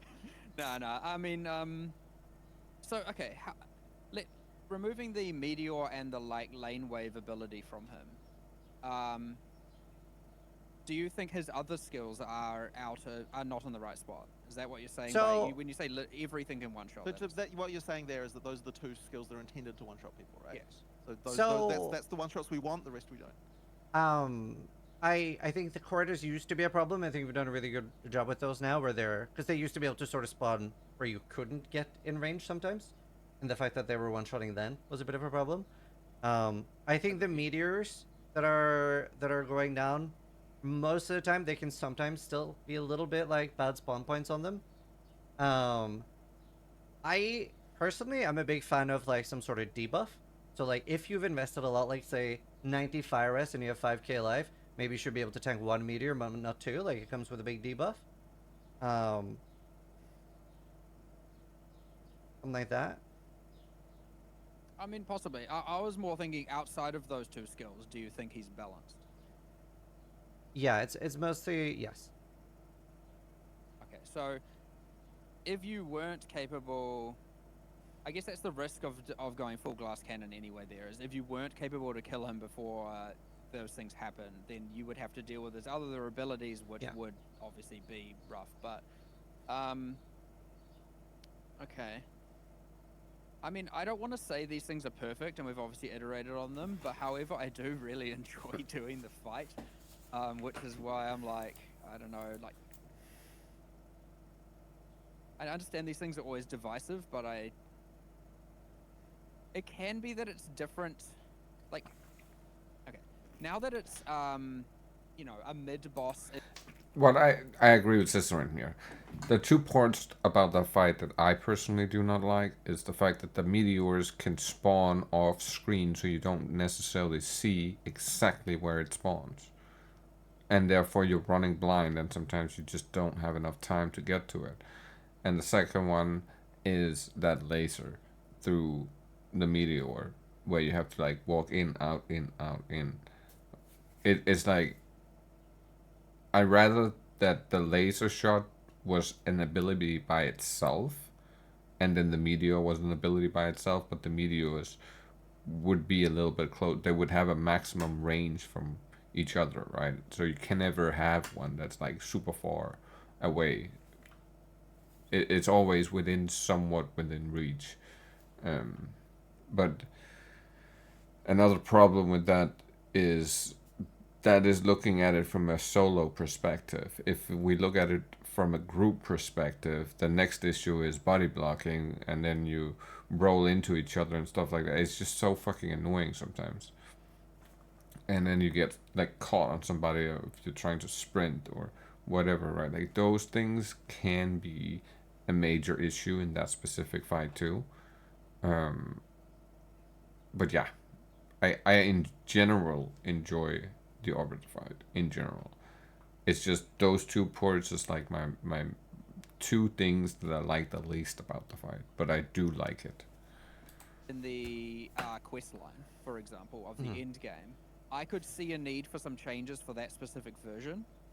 But if someone wants to build their character a specific way to optimize killing a specific boss of which they are specifically target farming, I am 100% okay with that as well. Okay. That being said, I understand it's distasteful that it's just get as much damage as possible, sacrificing everything else at all costs. But technically every fight is that to some degree. Like you just insta-phase everything and everything's completely fine. So like it is a tricky question, and I don't think in that case it's even necessarily specific to Arbiter of Ash. I think I agree on most others. Speccing tanky is an option, but generally speaking, if you can insta-kill a boss, that is the safest defense of all time. Yeah. So yeah, I don't know. There's another topic on defenses that I want to mention, which is basically understanding what killed you, which is, you know, something that I think as well that we need to work on. So like a very common request we've had is like for a death recap. Yeah. And that is something that I traditionally have kind of been a bit, I don't really know if I want this. But I that's needed. now would say that I have passed the point of believing that this is something that we probably should have. Yeah. And in particular, the thing that I want to be able to do is communicate, like, here is what your defenses actually did, right? Like, and thus you can see, like, what was the part of this. Like, I think that's the part to me that matters. What did I do wrong? That's the question I want to answer. The reason that you died is because you didn't have enough fire resistance, or something like that. Or the reason 100%. That you died is because you were shocked. Like, these are things that I kind of want to try and get someone to, like, to understand. But the other part as well, I think, is the idea of, like, ideally there would be some way to understand, like, okay, the reason why this felt like a one-shot to you was actually because you started, before that point where that hit you, you actually had, like, you know, 30% life or something like that, and you just didn't notice, which is, like, another thing that can be an issue. Yeah. So that's the sort of thing that I would hope that something like a death recap would be able to address. So that's something that I am sort of on board with doing, but it's like it's going to take quite a lot of finesse and like UI and all that sort of stuff to actually get to the point of being able to communicate that really well, because like those are the specific things I want people to understand when they're doing things. Is like, yeah, what was actually the cause of this? And obviously in a hardcore context, that's less relevant. But the other thing that it could do is like actually surface when things are broken to us, but more specifically. Because it might be possible for us to therefore see, like, oh, this thing that killed you did like a clearly unreasonable amount of damage. Like now it's something that people can actually report, as opposed to like having absolutely no idea. So that's one thing that I have done myself on multiple occasions when creating a build is recording when I die, because I want to go back and study exactly what happened, because it can sometimes in the moment of it happening it can be really hard to determine what was the actual course to me dying. Was I not paying attention to my life pool? Was I affected by some kind of whatever curse, whatever it might be, or was it just, as he said, like unfair damage basically? And that can be so hard to tell sometimes. That's something that could also potentially help with in the other situation as well. To be clear, this is more than theoretical. We do have a not good enough version of it on our local realm already.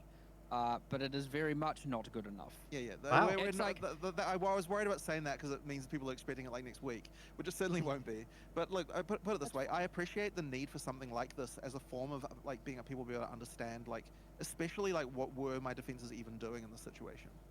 Yeah. You know, like did it was it even helping me at all? Cool. So yeah, that is something that is on the cards for us to like to try and think about. Very good. I know we're almost out of time here, but there's a few points in the game right now, and I would say, especially when, how do I phrase this? When going from like the interlude or like early maps, I end up on hardcore having like, let's say 1.7k life and thereabouts, and I try to have like a lot of defense investment where I can on hardcore, but I feel like there's some awkward points in the game right now where I just like can't, like I don't have enough agency over my defense, and I sort of can't invest in it enough, and I end up even at tier 15 maps. If I have 1.7k life in tier 1 maps, I might have 2.5k in tier 15 maps. I just feel like I'm not really able to put enough investment into it. Where previously in PoE1, there's the life on the tree, there's resist on the tree.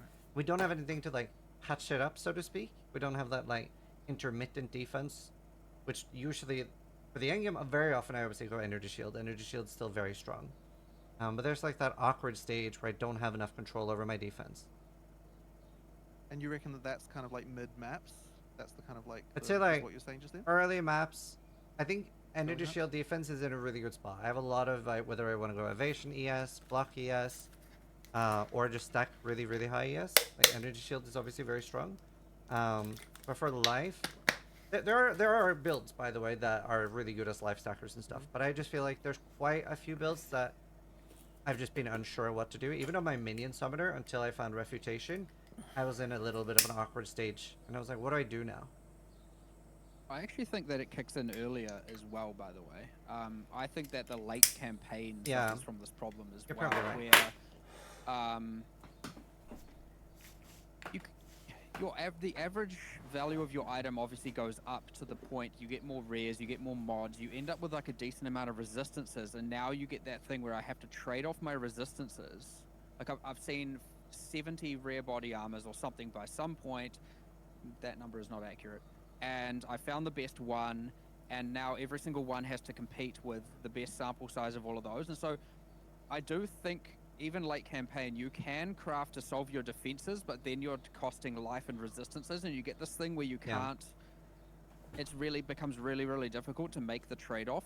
And I think that, I mean, even you said as well that the value of rare items in the latter half of the campaign starts to diminish, and there's some problem here where really early it feels really impactful, and then it kind of just slowly goes kind of downhill as to trying to solve these problems. So I agree with them. On some level, it's hard to address the specific thing you're talking about there, though, because like you're just seeing a lot of rares, and at some point, like you have to filter through more of them to be able to get something that's an where upgrade. things like essences are meant to come into play, right? It's where some of these crafting mechanisms are meant to help. But also runes and things like that. Runes are like, you know, I don't know if you noticed, we did kind of buff some of the like defensive runes in 050 because they were not really. I mean, the intent was to help with this.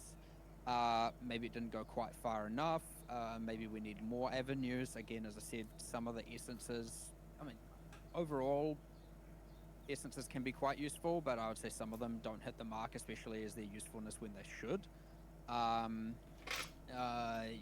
They're just there's some tools missing for sure, especially how rare they are. Like, if I'm talking late campaign, you can't just be like, okay, I'm gonna go get this essence. Like, that's not the thing you can say. It's kind of hard. You have to gamble. So there are some issues here, 100%. But yeah, it is quite tricky to solve for sure. I mean, a lot of people in response to this will say to us, it's funny how much better it feels running through the campaign on your second character. Like, your first character is just an awkward one always, until you get to a point where you have good gear.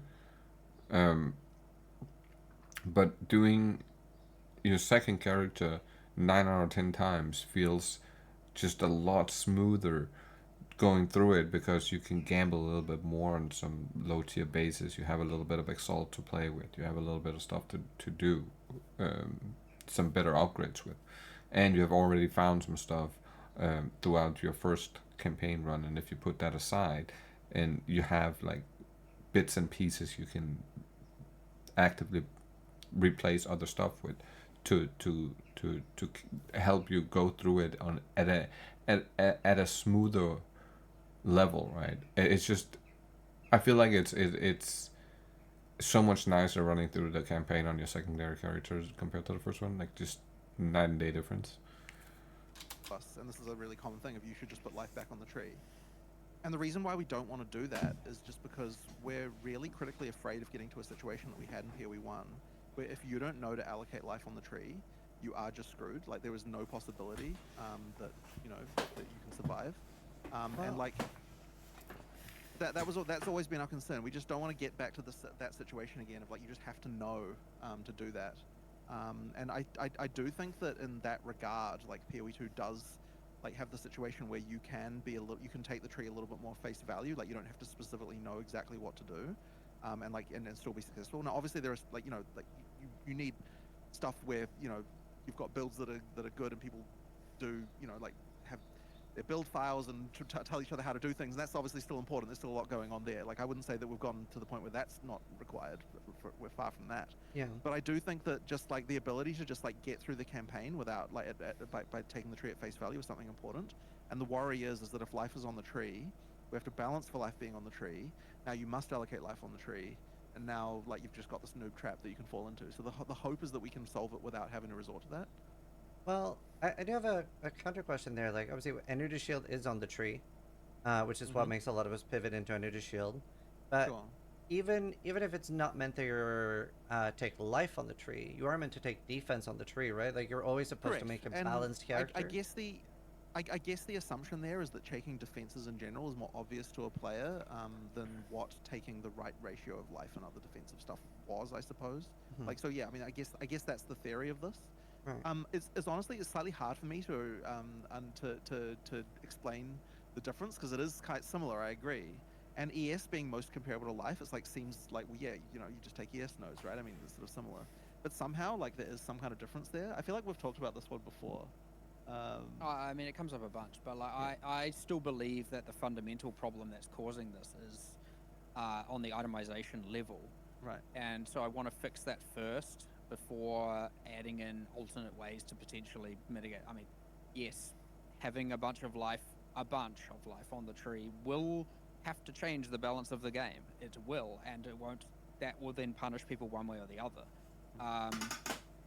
I really think it has to be solved in the item, and I think part of the case. So let's say you invest in a bunch of your defenses on the. Let's say you just playing evasion, and you invest in a bunch of evasion, and you get a, you know, decent body armor at level 30. That body armor is probably not good at level 50, and you want to increase your base. You're like, okay, I can now. Probably, as I was saying before, you have to pick: do I want evasion or do I want resistances? Because getting both is very, very hard. And you know, obviously losing like say 30% resistance X is like pretty brutal. And it, you know, to trade that for some amount of evasion, now that evasion is probably more worthwhile. But it's also just quite hard to quantify that in the moment and understand which is better. And so, yeah, there's like, whereas early game, the base type, very, very early game, you don't need defensive affixes on your items. The base type can have quite a lot of impact. And as the base type's importance falls away and the modifiers increase in importance, it just becomes very, very hard to get an item that covers all of those defensive bases. Yeah. And I think that if that, like, when I look at that, I'm like, there aren't enough tools to solve this problem. And I honestly think like Act 3 onwards is where this starts to really kick into gear, become a problem more and more and more and more. And then from there, it's ultimately, I would say, unless you're getting kind of lucky, you know, mostly downhill with respect to trying to identify how to solve survivability problems. But I do think it is solvable. It's a bit tricky because it's like, which of these axes do you target? But like, it isn't impossible by any means. Like it require a conversation or two, but I do believe we can do it. But yeah, I mean, that's the way I see it, and I don't want to resort to the band-aid or what I would perceive as a band-aid without first addressing what I believe is the problem. And maybe in that discussion, we're like, you know what, it is fine. Let's make the band-aid a proper fix or something like that. Not to say life on the tree is the band-aid, by the way, just one of many band-aids. But it seems very solvable to me. But I get why people are asking for. But how? Passive tree. Are you gonna put more life on Effectively just gear? passive tree survivability, right? I get it. That isn't just the core defenses. I just believe that I want to rule out or prove right or wrong, one way or the other, that the problem is actually in the gear, and well, more so the crafting of the gear. Even some like temporary res on the tree would be nice. That you like, you know, because then you're like incentivized to get rid of that later to get better, to like get it through gear to get those skill points back. But you know, right now you're so hard. It feels like you're solving too many issues very early on. So that's the runes, right? The runes is meant to be you resistance your gear, and then later on you replace them with things that aren't resistances. Yeah. If that isn't solving the problem well enough, and I think it does early, very very early again. Maybe the mid tier and high, maybe the one in between lesser and greater and the greater runes aren't providing enough power there, and I would rather do it there since that tool is already available. Like they're 18% resist right now at greater. Is that enough? Maybe, maybe not. You know, like it's kind of hard to say. Or is it a matter of needs to be better ones that are rarer that give more, but then that's the rarity problem, and so. But then what I would like it to be is that essences combined with runes is enough to solve most of those holes in your character, like straight up on the gear and the sockets, of course. So, but the amount of them you get is change. Otherwise, what are they doing? Yeah. Not always that good. Yeah, 100%. It varies I know we're a lot. Time, so I want to have one final question. I mean, we can keep going for a bit. Like, it's okay. You know, okay, sweet. Yeah, I have a big list of cool things to talk about. The thing that I really wanted to talk about next was the extra like surprises, like the secrets and stuff. That has been one of the coolest things I've ever seen in a game. Like the martyr thing, I think for me is either a rank 1 or rank 2 coolest thing I've ever seen in a game. I woke up and I saw that and I was like, what the fuck? That is so sick. And there's so much of it this league. There's so many secrets. Yeah, can you just talk a little bit about like how you guys felt like the reception from community has been? Like that's been just so cool. I would honestly say that stuff and seeing the community discover it is honestly one of the most fun things for us, like to just see, like it's something. It's like it's funny, right? Because the 050 release itself, I get like way less enjoyment out of that than I do just like some random guy like being like exclaiming when he like finds the hidden door that goes to the thing to craft the taming. Yeah, like I that was watched so that video, sick. I'm like, yeah, that's that's so cool. You know, like the stuff. So yeah, we're really enjoying doing that stuff, and I'm sure we will be doing more of it as well. Like it's just really fun. One of the challenges we've had is like making sure it doesn't get too data mined beforehand. So there's like a few things like that we have to worry about. Yeah, like the tame. Now I can say it because I'm going to not allow that happen in the future. Yeah. But the taming, if you were to data mine or be doing something, you know, slightly less legitimate, the bench for the taming is called Barracks Crafting Bench or something. And so I was like, no, it's like so obvious they're going to find it like day one by using some tools or something not legal, you know, and then But thankfully it didn't happen. But I was also really worried that the martyr thing was going to be spoiled by just various strings that are in the client that relate to the things. Like that dialog box that it says talks about permanently destroying your character. Like that's just in the client somewhere. So I was like really worried someone was going to find that and be like questioning it, but it turns out that no one really did. Yeah. So there's just like little things like that we just have to. But it is really fun. I really enjoy it. I just want to pay some respects for the Standard League's first martyr, who silently offed his character, and everyone got the bonus, and no one saw or mentioned anything, and no one seemed to know. He had a Korean name. Whoever you are, and all the standard league players, they owe you some level of respect. And he did it very early, and he was like ranked 782 on the ladder, and we were like, okay, I guess no one cared. Unfortunately, the community team didn't know about it. And so then when it happened in No! oh, lost. What happened? What happened? Okay, at least you guys are still there. I thought it fully disconnected. Okay, I don't know what happened there. Anyway, I can't see the camera though. So, no, we're good now. All right. Hopefully you can hear us still. I can still hear you, just can't see you. Oh, I see you again. I'm trying to fix They're it. trying to fix it. All right, cool. Anyway, so yeah, unfortunately the community team didn't know that there was that person who'd done stat, and part of the reason for that is because there's a thing with the ladder where if they don't appear in the top 10, then it only shows it when you go to the full ladder screen. So there's like kind of a bug with that we'll need to fix. So it meant that the community team wasn't aware that someone had actually already done this stat, and no one else seemed to know either. Like it was like that for like at least a day. Like I only noticed it like a day before the other one started happening. So yeah, so some respect to that guy who who actually did it first. But then after the cat got out of the bag, you know, there's obviously a huge rush to do it. But yeah, honestly, like that was one of the ideas that I really, really enjoyed that we came up with. And we had a few alternatives. Yeah, we had some other ideas that were way more terrible that other people in our studio were very unhappy with when we suggested them. The first one was you could effectively do what we had, but you'd get put into a divine league, a divine version of the league. Yeah. And then all items would drop with the divine flag. And I think the initial idea was that you get +2 ascendancy points from level, so you have to start again from level 1. You're in your own league with only players who hit 100 and ascended. Yeah. And you get +2 ascension points, but everyone was like, no, we can't have it that you have to do this to have the most powerful character in the game. Yeah, exactly. It was there. So that's the idea we eventually went with was much better than that one. It was much better than that one. And then the second idea, I was like, this is part of the, I mean, where some of this started was, it was what happens if you try to sacrifice the defenses of Tabula Rasa to add runic ward.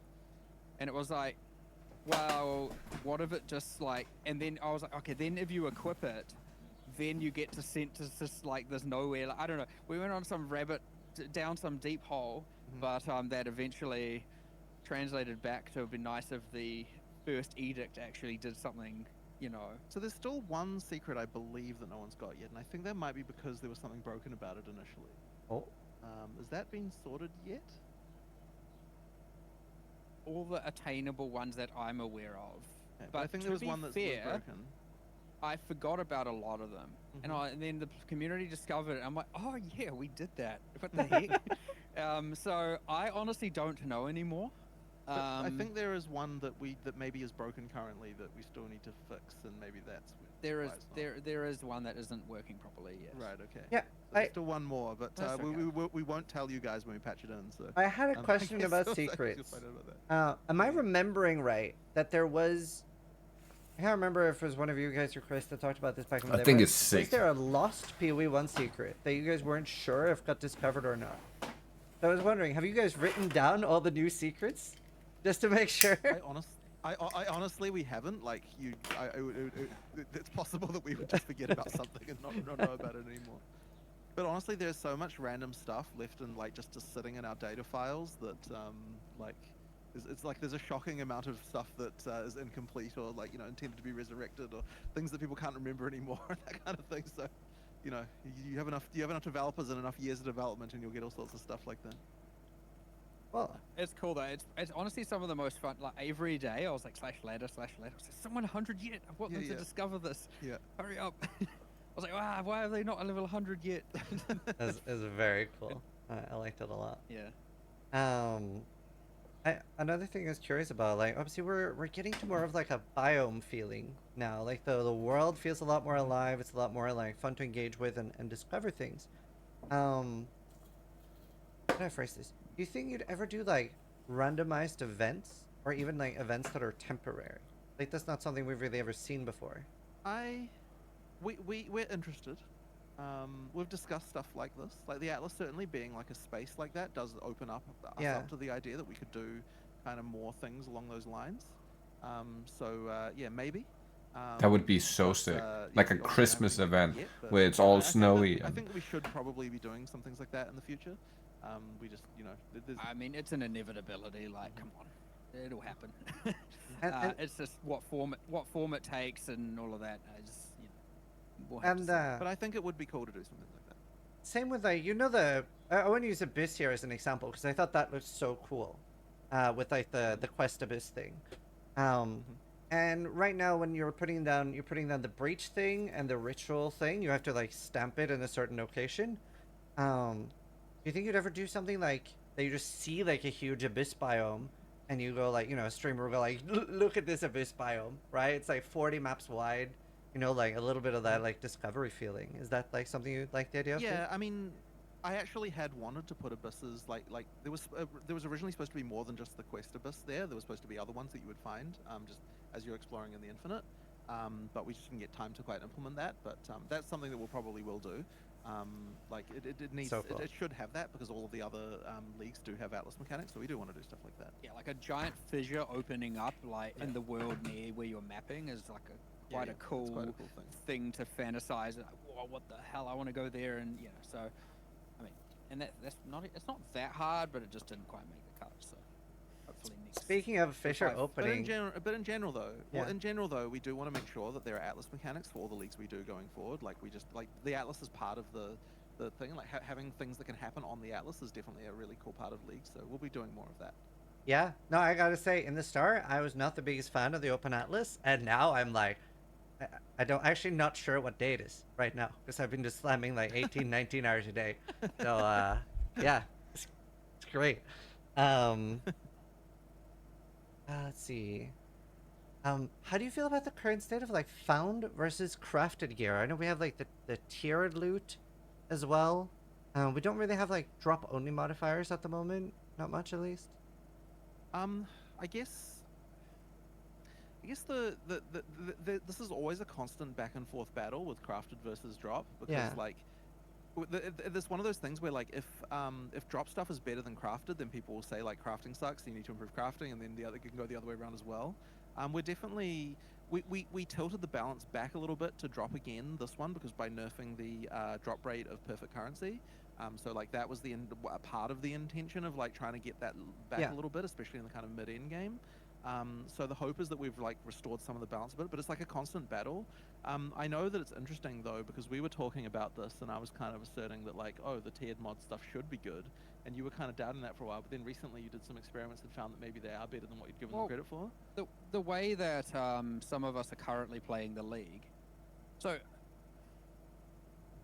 we're doing our maps and we're getting, let's say 7 to 10 raw divine per map, right? Per invested map, right? That's like what we're probably about getting.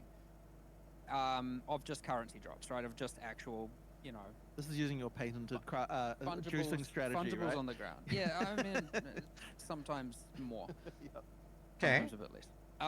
It's what I wasn't doing at the start, and it kind of became more of a thing. Is now you go in with, I don't know, 120 wisdom scrolls. You go in with, a bunch of greater transmute orgs. Nothing too extreme. And you honestly, I would say that we pick up and identify, 300 items per map, let's say. And as soon as you get, and I mean, like, I got a pair of gloves yesterday, for example. I ID'd it. It had T1 rarity, T1 energy shield.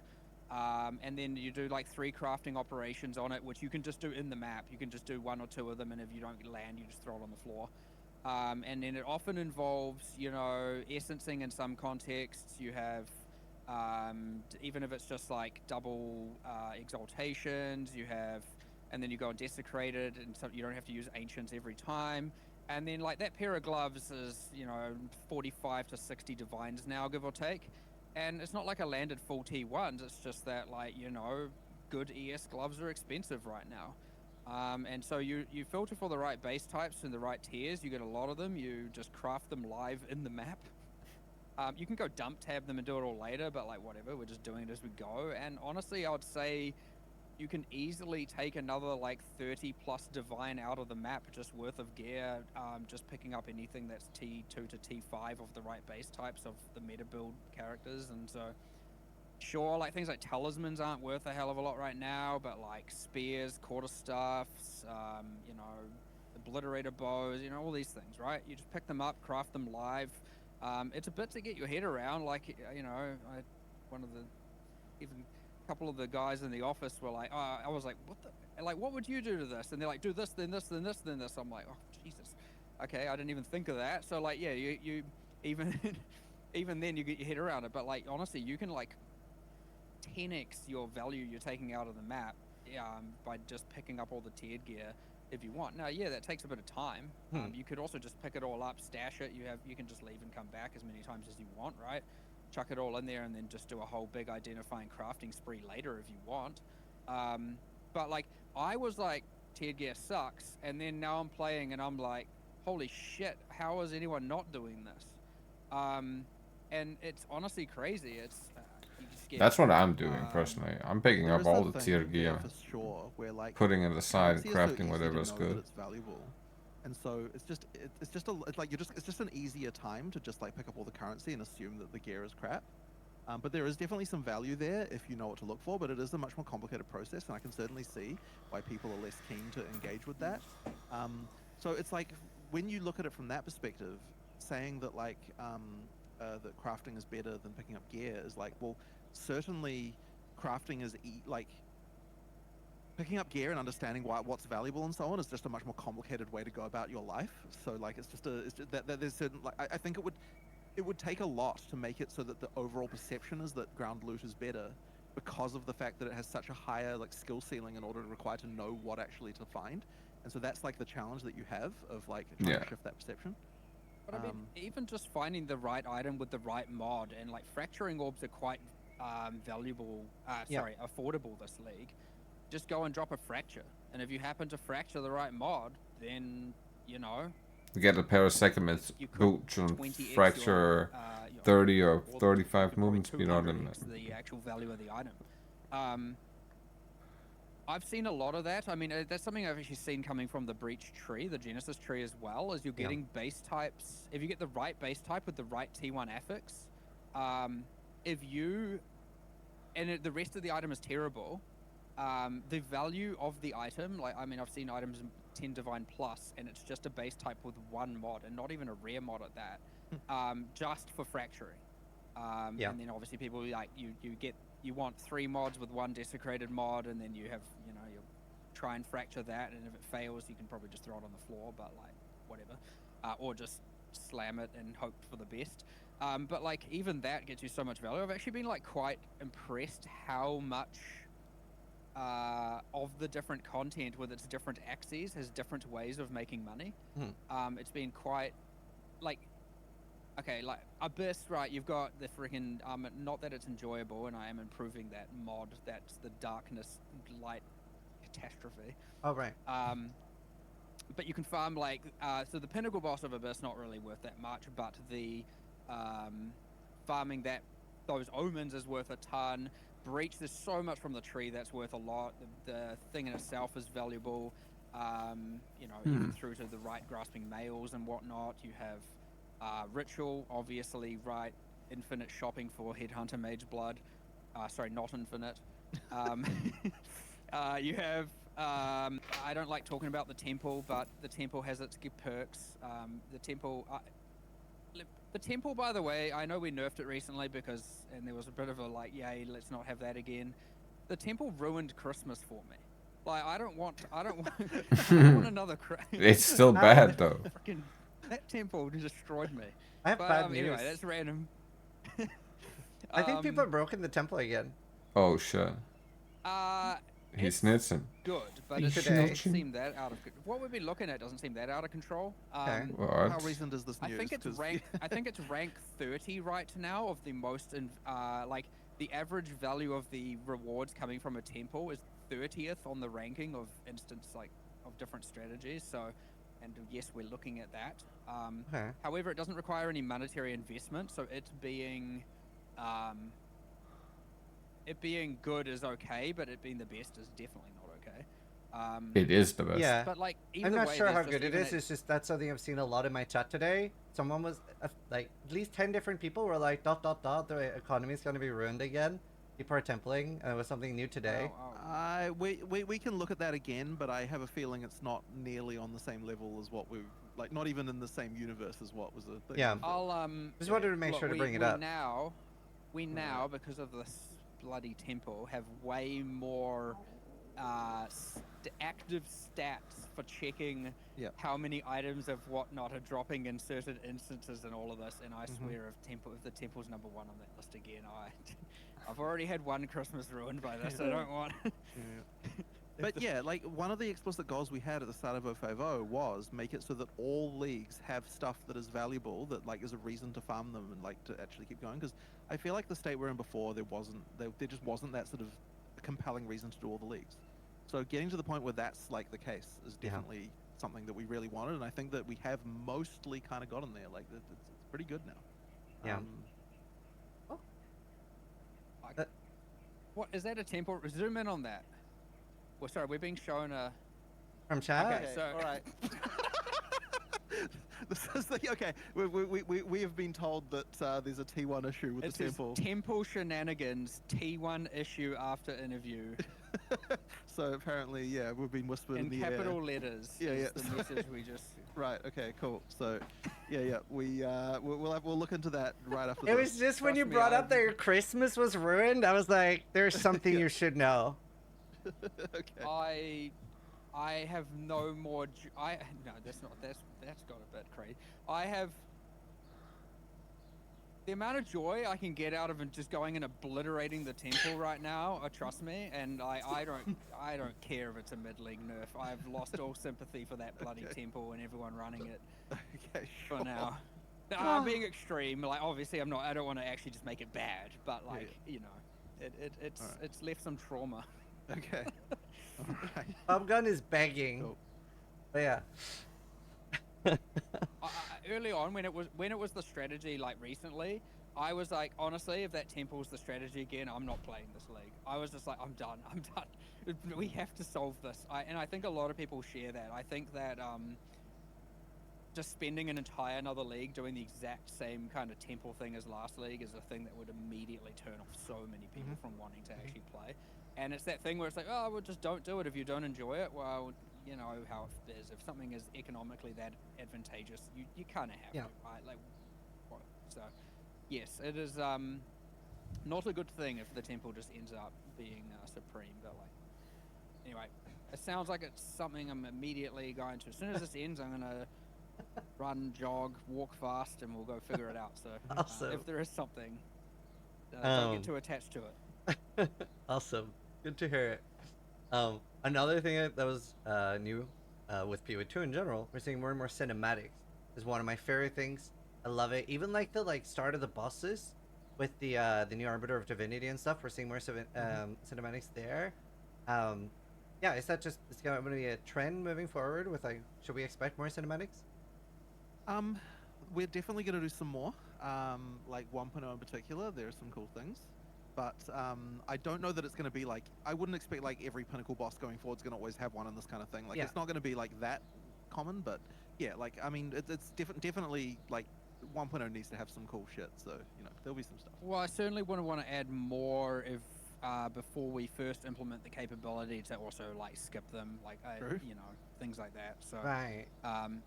it'll probably get pretty tiresome pretty quickly if all of a sudden everything's doing that.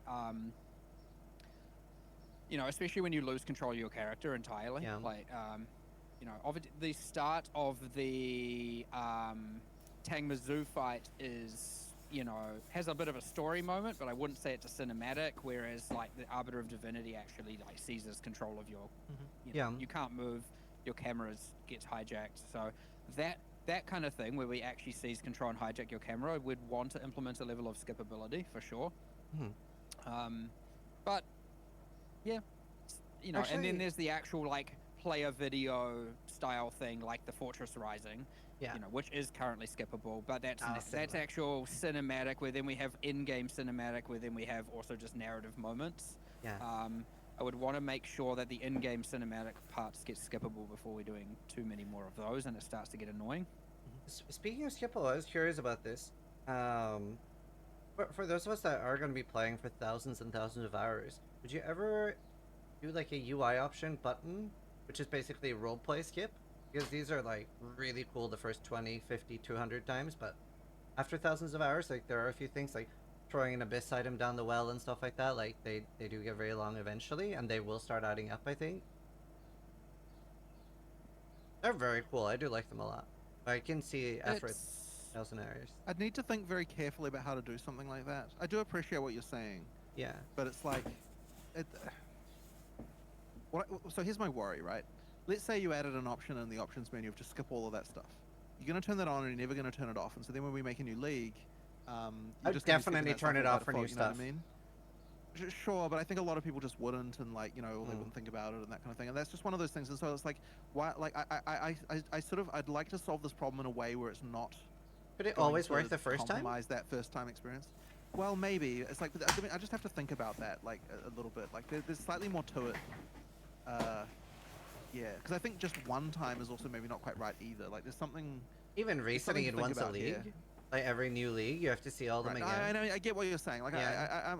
I just need to have a think about it. Like, it's not something I've thought about in that way exactly before. I mean, there were some things we were even discussing earlier about like. So I mean, you know, I was looking at some various lists that people had of like various issues, and then someone pointed out the mermaid boss, like the immunity phases during that particular boss are very annoying. And I'm like, yeah, actually, you're right, they are pretty annoying. And so it's like this, and like that's one of those things where yeah, the first few times it's kind of fine, and then like, you know, you get that stuff, and like I don't want anyone to hear that and be like, oh, we're going to remove immunity phases, because I don't think we're generally going to do that. But like there are just certain things that do get annoying the more and more times that you do them, and so we have to think like a little bit carefully how we can try and resolve some of that stuff. There's probably something. Yeah, I mean, throwing the item into the well as an example where it was like, well, let's see if it's a problem and then we'll address it. And the idea was that if you're doing multiple crafts in one instance, you don't have to keep playing the animation, and but then it was like generally you do go back and forth to it. And it is true, I agree. It was like, it's kind of funny watching. I quite enjoy it. I like the item of the idea of throwing your item in the well.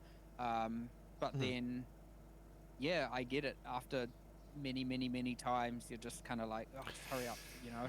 So. And then you have the loading. Yeah, it is.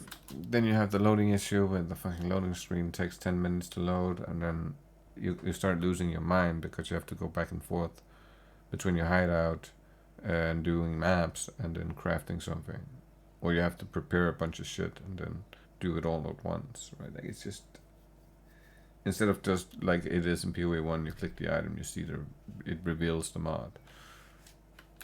It is that there definitely isn't an easy way to, you know, like, you wouldn't want to add a specific don't play abyss option. Like, that's kind of silly. And then, yeah, if you do a global option, it's like, what does and doesn't it turn off? What categorizes in this field or not is a little bit subjective. Like, there's certain, everyone, I suspect, has different opinions on what should and shouldn't be skippable or ignorable in this regard. But that doesn't what say, if hitting escape skips it? You could do that. I mean, that's what we currently have for the conversations, right? You can escape to skip through to those, and that's something we did kind of recently. We wanted that to be a different analog for doing it, and we might still change that, because I don't think most people even know you can press escape to skip through it. Yeah. Even though I just told them. But yeah, maybe. I mean, whatever it ends up being, it could be the same thing. It's just honestly, even just implementing that isn't entirely trivial, but it is very possible. It's just not trivial. And it's like, is there a way to do it? There's always a thing. You get caught up on like, is there a way to do it globally? Is there a way to do it for everything or not? And like things we opt into or not, but everything's just implemented very bespokely and in their own custom way. And so there isn't really like a universal solution necessarily on our end. Even though there probably is a universal solution for, you know, what the player would do to achieve them. That's fine. So, I don't know. I'm sure something will change eventually. Yeah. Right? Like, it probably will. We'll have a think about it, basically. We'll have a think about it. But yeah. And speaking of cutscenes and stuff, the Bodak, wow, what a cool fight. That I think it's my new favorite PoE fight in general right now. And like the That was the music one. is harrowing. That that was the one beforehand. When people are asking me in interviews what my favorite pinnacle in the expansion was. That was that one. It's just really really cool. Yeah. Like yeah, I'm a fan of the. It's very different. So Yeah. like he I love it. It's kind of hard to appreciate, but like obviously you have the goddesses Viridi, Solaris, and Lunaris coming in with their powers to Yeah. help you, and you have you know, freeze him and do a bunch of damage to him without even necessarily damaging him. And it's very got a lot of unique elements to it for sure. Obviously the darkness, and but yeah, it's pretty cool. What is the? I was just trying to think. Like, I mean, holy, that was not an easy fight to make. I bet. I think that might have been the fight that has now taken the longest to make in all of GGG history. By the way. Wow. There were a lot of false starts with things like because there were a lot of mechanics we really wanted to work, but then it took it took a while for us to realize that we couldn't really do them the way we wanted. So Yeah. yeah, there was just like there was just quite a bit of like of things, but yeah, it was the end result is really really cool. Yeah, I like the aesthetic. I like the kind of effects with moths on them, like the Yeah. dark fluttering moths and the skin of the thing. And I mean, even the first phase where you're not damaging life, you're damaging darkness is kind of like It was an very interesting thing that's cool. different. And And like technically, the boss is on full life the whole time. So if you get a bunch of like against full life bonuses, it's like you can, you know, it's like weird little niche things. so like Jonathan was saying earlier, like I'm on hardcore, right? So I am researching the bosses first before doing it. So I was watching Steelmage do it. And thankfully for me, Steelmage's Spark, no walls in that fight. He did no damage. So I got to like really see everything. Like it was a long fight for him. And I got very lucky with my League starter. The Monkey, very strong. Monkey just fucking one-shot that thing. But it was just, I was just sitting there the entire time. I was like, wow. I'm so happy my friend has no damage. Because this is like a fight you really want to appreciate. Right.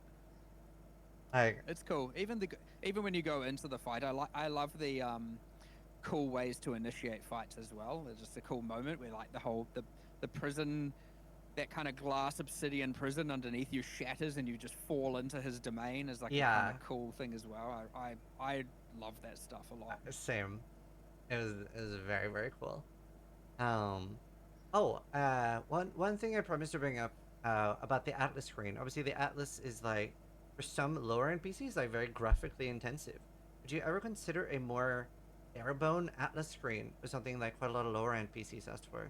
I honestly prefer to optimize the Atlas that we already have. Like there are things about it that can definitely be optimized, and there's no reason it should necessarily need to be this slow as what it is. Like yeah, it's interesting as a thing to optimize specifically because it's like it's quite different than all the rest of our engine, like the stuff that things our engine has to normally deal with, because there's so many different objects. So we effectively like we have some ideas in mind on how to do that, and like there's several things like that I want to fix. So one of them is obviously just its frame rate, but the other one that I think is just the time to open it. And there are things about that that we definitely can improve. Like we have specific optimizations in mind, and we should be able to get that to be down to like 300 milliseconds, something like that, or less. Like it should. There's no reason it needs to be longer than that. Yeah, there's just a few quirks to it that'll get us there. So yeah, I do appreciate this a little bit annoying though. So yeah, we'll just optimize it, and that shouldn't take too long to do to get that to a better state. When new quests get added to the game, are they? Oh, sorry. When new mechanics are added to the game, like new leagues and stuff, will they get their own in-game quests? Like I'm a huge fan of the quest system. Leagues will, yeah. So basically, every league we make going forward, there'll be like an in-game quest that lined for that. I think it helps a huge amount. One issue we do have to solve right now, though, is that there's like a giant list of quests on the right-hand side of the screen that we do need to solve that problem. There's like an issue that we brought up even before we released 050. Yeah. So I'll need to do something about that and work out what to do there. But yeah, no, we're definitely going to do that for the Questify, all of that stuff. Cool. Now, I personally love it, but I'm also somebody that has a lot of time. Do you ever think it'll be too many quests? Well, I guess the theory there is that they're all kind of optional. Yeah. So yeah, so long as we can get across the idea that you don't have to do all of these, they're just like the different options you have for in-game, then I think that'll be fine. I certainly don't want to do something where we're like removing content just so there's less of it in the game. Like obviously you had Destiny 2 that was doing stuff like that, and I don't think any of the players really appreciated that at all.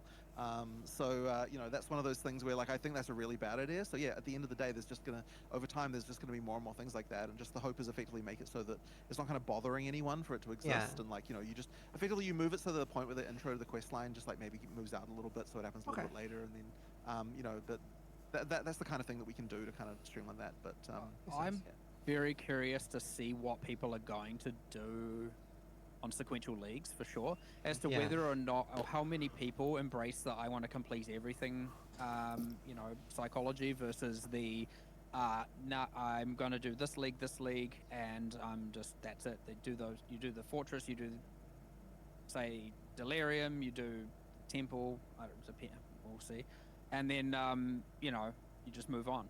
I don't know why they picked those two. I'm just being arbitrary, but it'll be interesting to see if, as more leagues go by, if more seasoned players in particular, just pick at the start, like, here's the leagues I'm going to farm.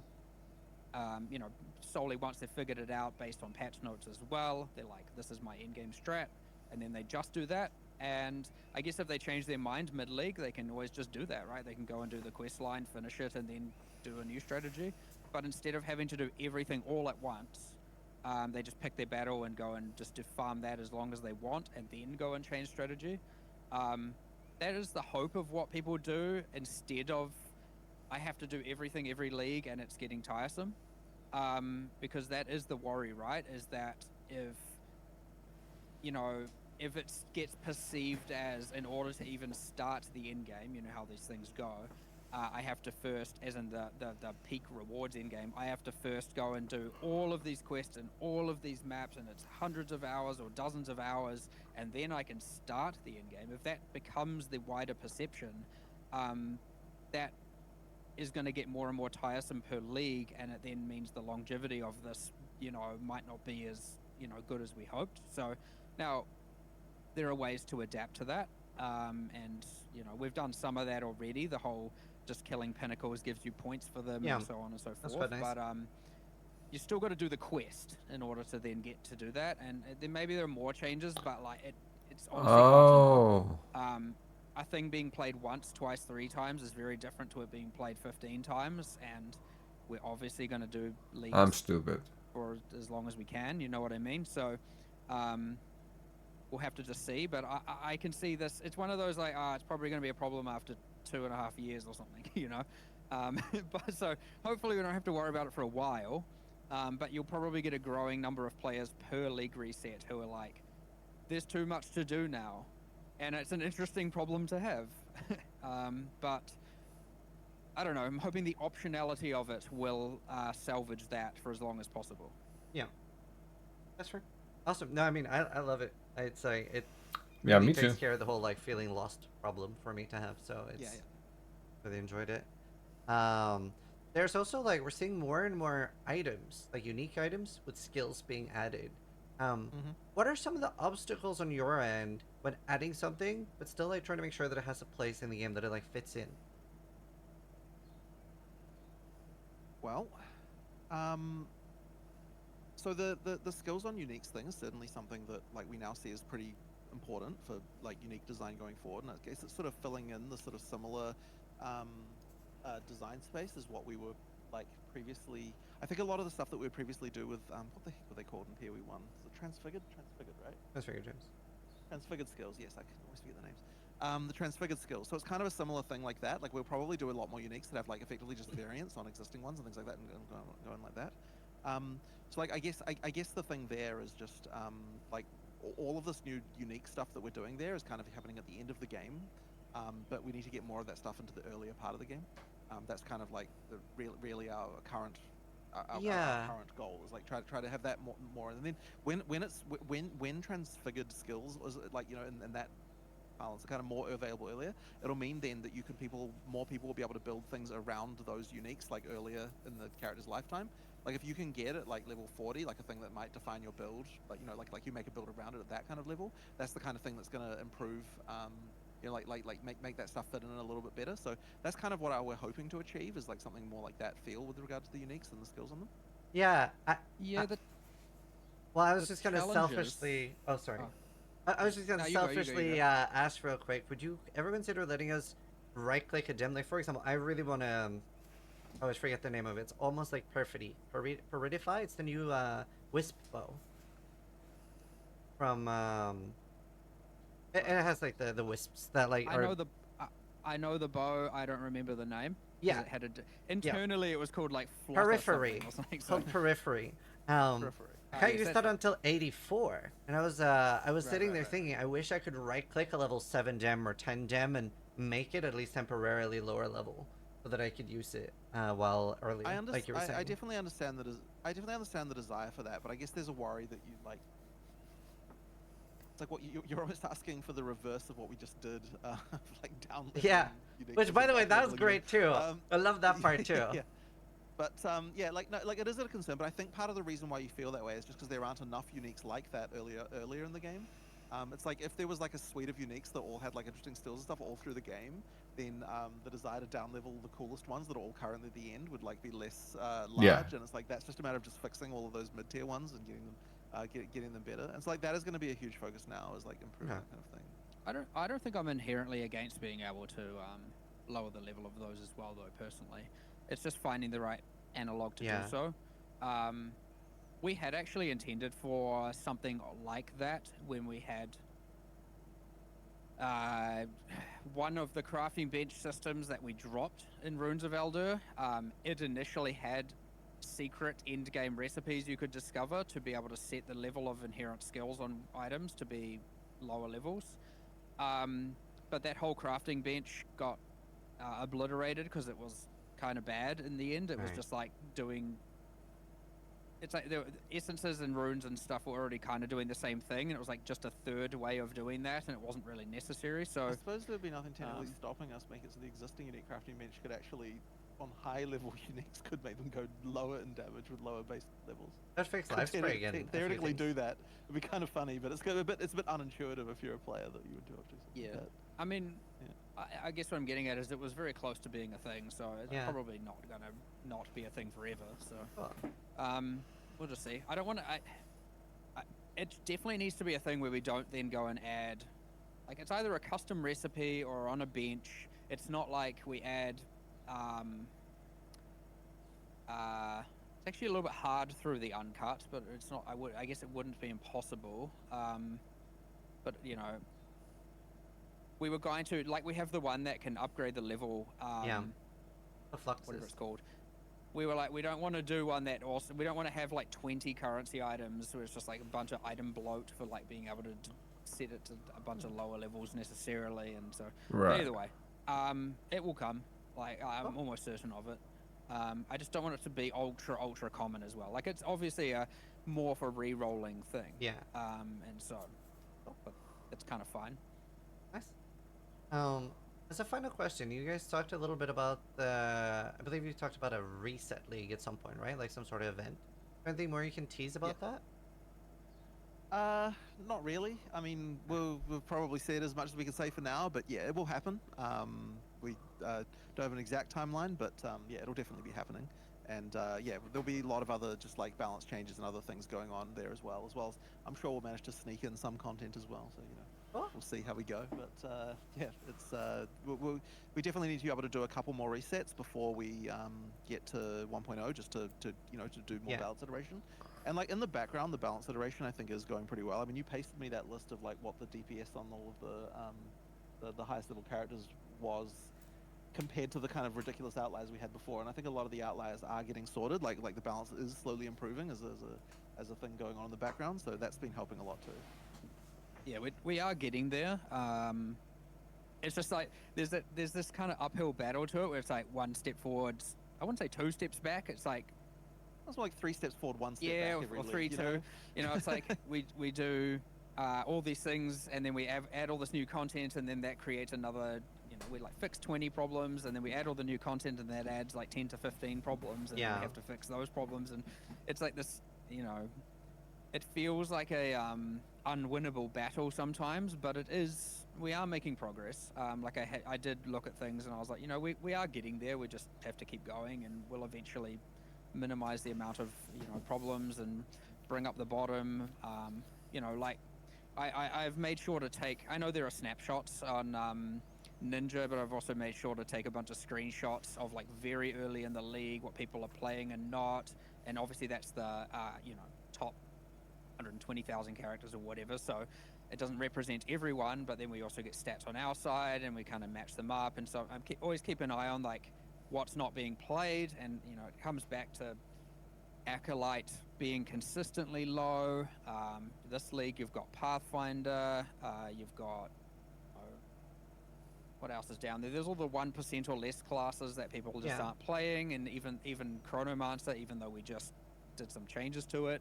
And there are builds with those classes, but there are then just clear and evident problems, and we'll just keep chipping away at them and see how far we get. The uniques is another one. Obviously, I've mentioned that as well too. I can't remember if it was a DM and Gazzy or Ziggy, but like we're going to look at the uniques. We're going to just look at a bunch of different content that's not good, i.e. the logbooks is that's not in a reset, but it's this league. We'll just do some improvements. So, but yeah, we definitely have more resources towards just trying to like improve and fix the live game. Be it That bugs is so or smart. balance. Since Get it in now check. we're, effectively Fix all to be the on the home stretch of going all the way issues to release and getting that all sorted. We've and got, outliers. a good chunk of people focusing on the live realm right now, hoping to improve a lot of things, and we should be able to achieve quite a lot. Like, Awesome. it's just whether or not we patch them in ASAP or we patch them in with a reset, and it kind of that ultimately comes down to whether or not it's going to break people's characters and economy. Yeah. We're going to try and minimize that as much as possible to invalidate people's characters. Obviously, we're trying to minimize. So Yeah. content fixes probably will come as they're ready. Character stuff will come a bit later because, With the reset league. yeah, with an event / reset league. Well, huge thank you, and thank you so much for going overtime as well. Like, just thank you so problem. much. I know you guys are crazy busy, and yeah, huge thank you. League's amazing. I'm having a blast. So yeah, Excellent. thank you guys so much. Yeah, thank you as problem. well, and I guess we're off to look at the temple. I Yeah, suppose, I guess so. that's what we're doing now. But yeah, great interview. Alright. So yeah, thanks very much. I'll see you guys Alright, later. alright. Thanks so Cheers. much. Rip Bye. Temple. Bye. All right. I hope you guys enjoyed the podcast. Huge love to DGG. If you're watching this on YouTube later, tell me if you like it. Right or die. Less than the temple does. Oh. People are gonna be mad at Cicerone for that one. It's gonna blame him for it, for sure. Shout out to you, man, for yet again an expert level interview, insightful information, deep dive into actual game mechanics, actual things that matter. This is what I like to watch, man. I absolutely enjoyed this. Both thumbs up, man. That is phenomenal. Absolutely phenomenal. So yeah, man. Like, comment, subscribe, all that good jazz. I'll catch you all in the next one.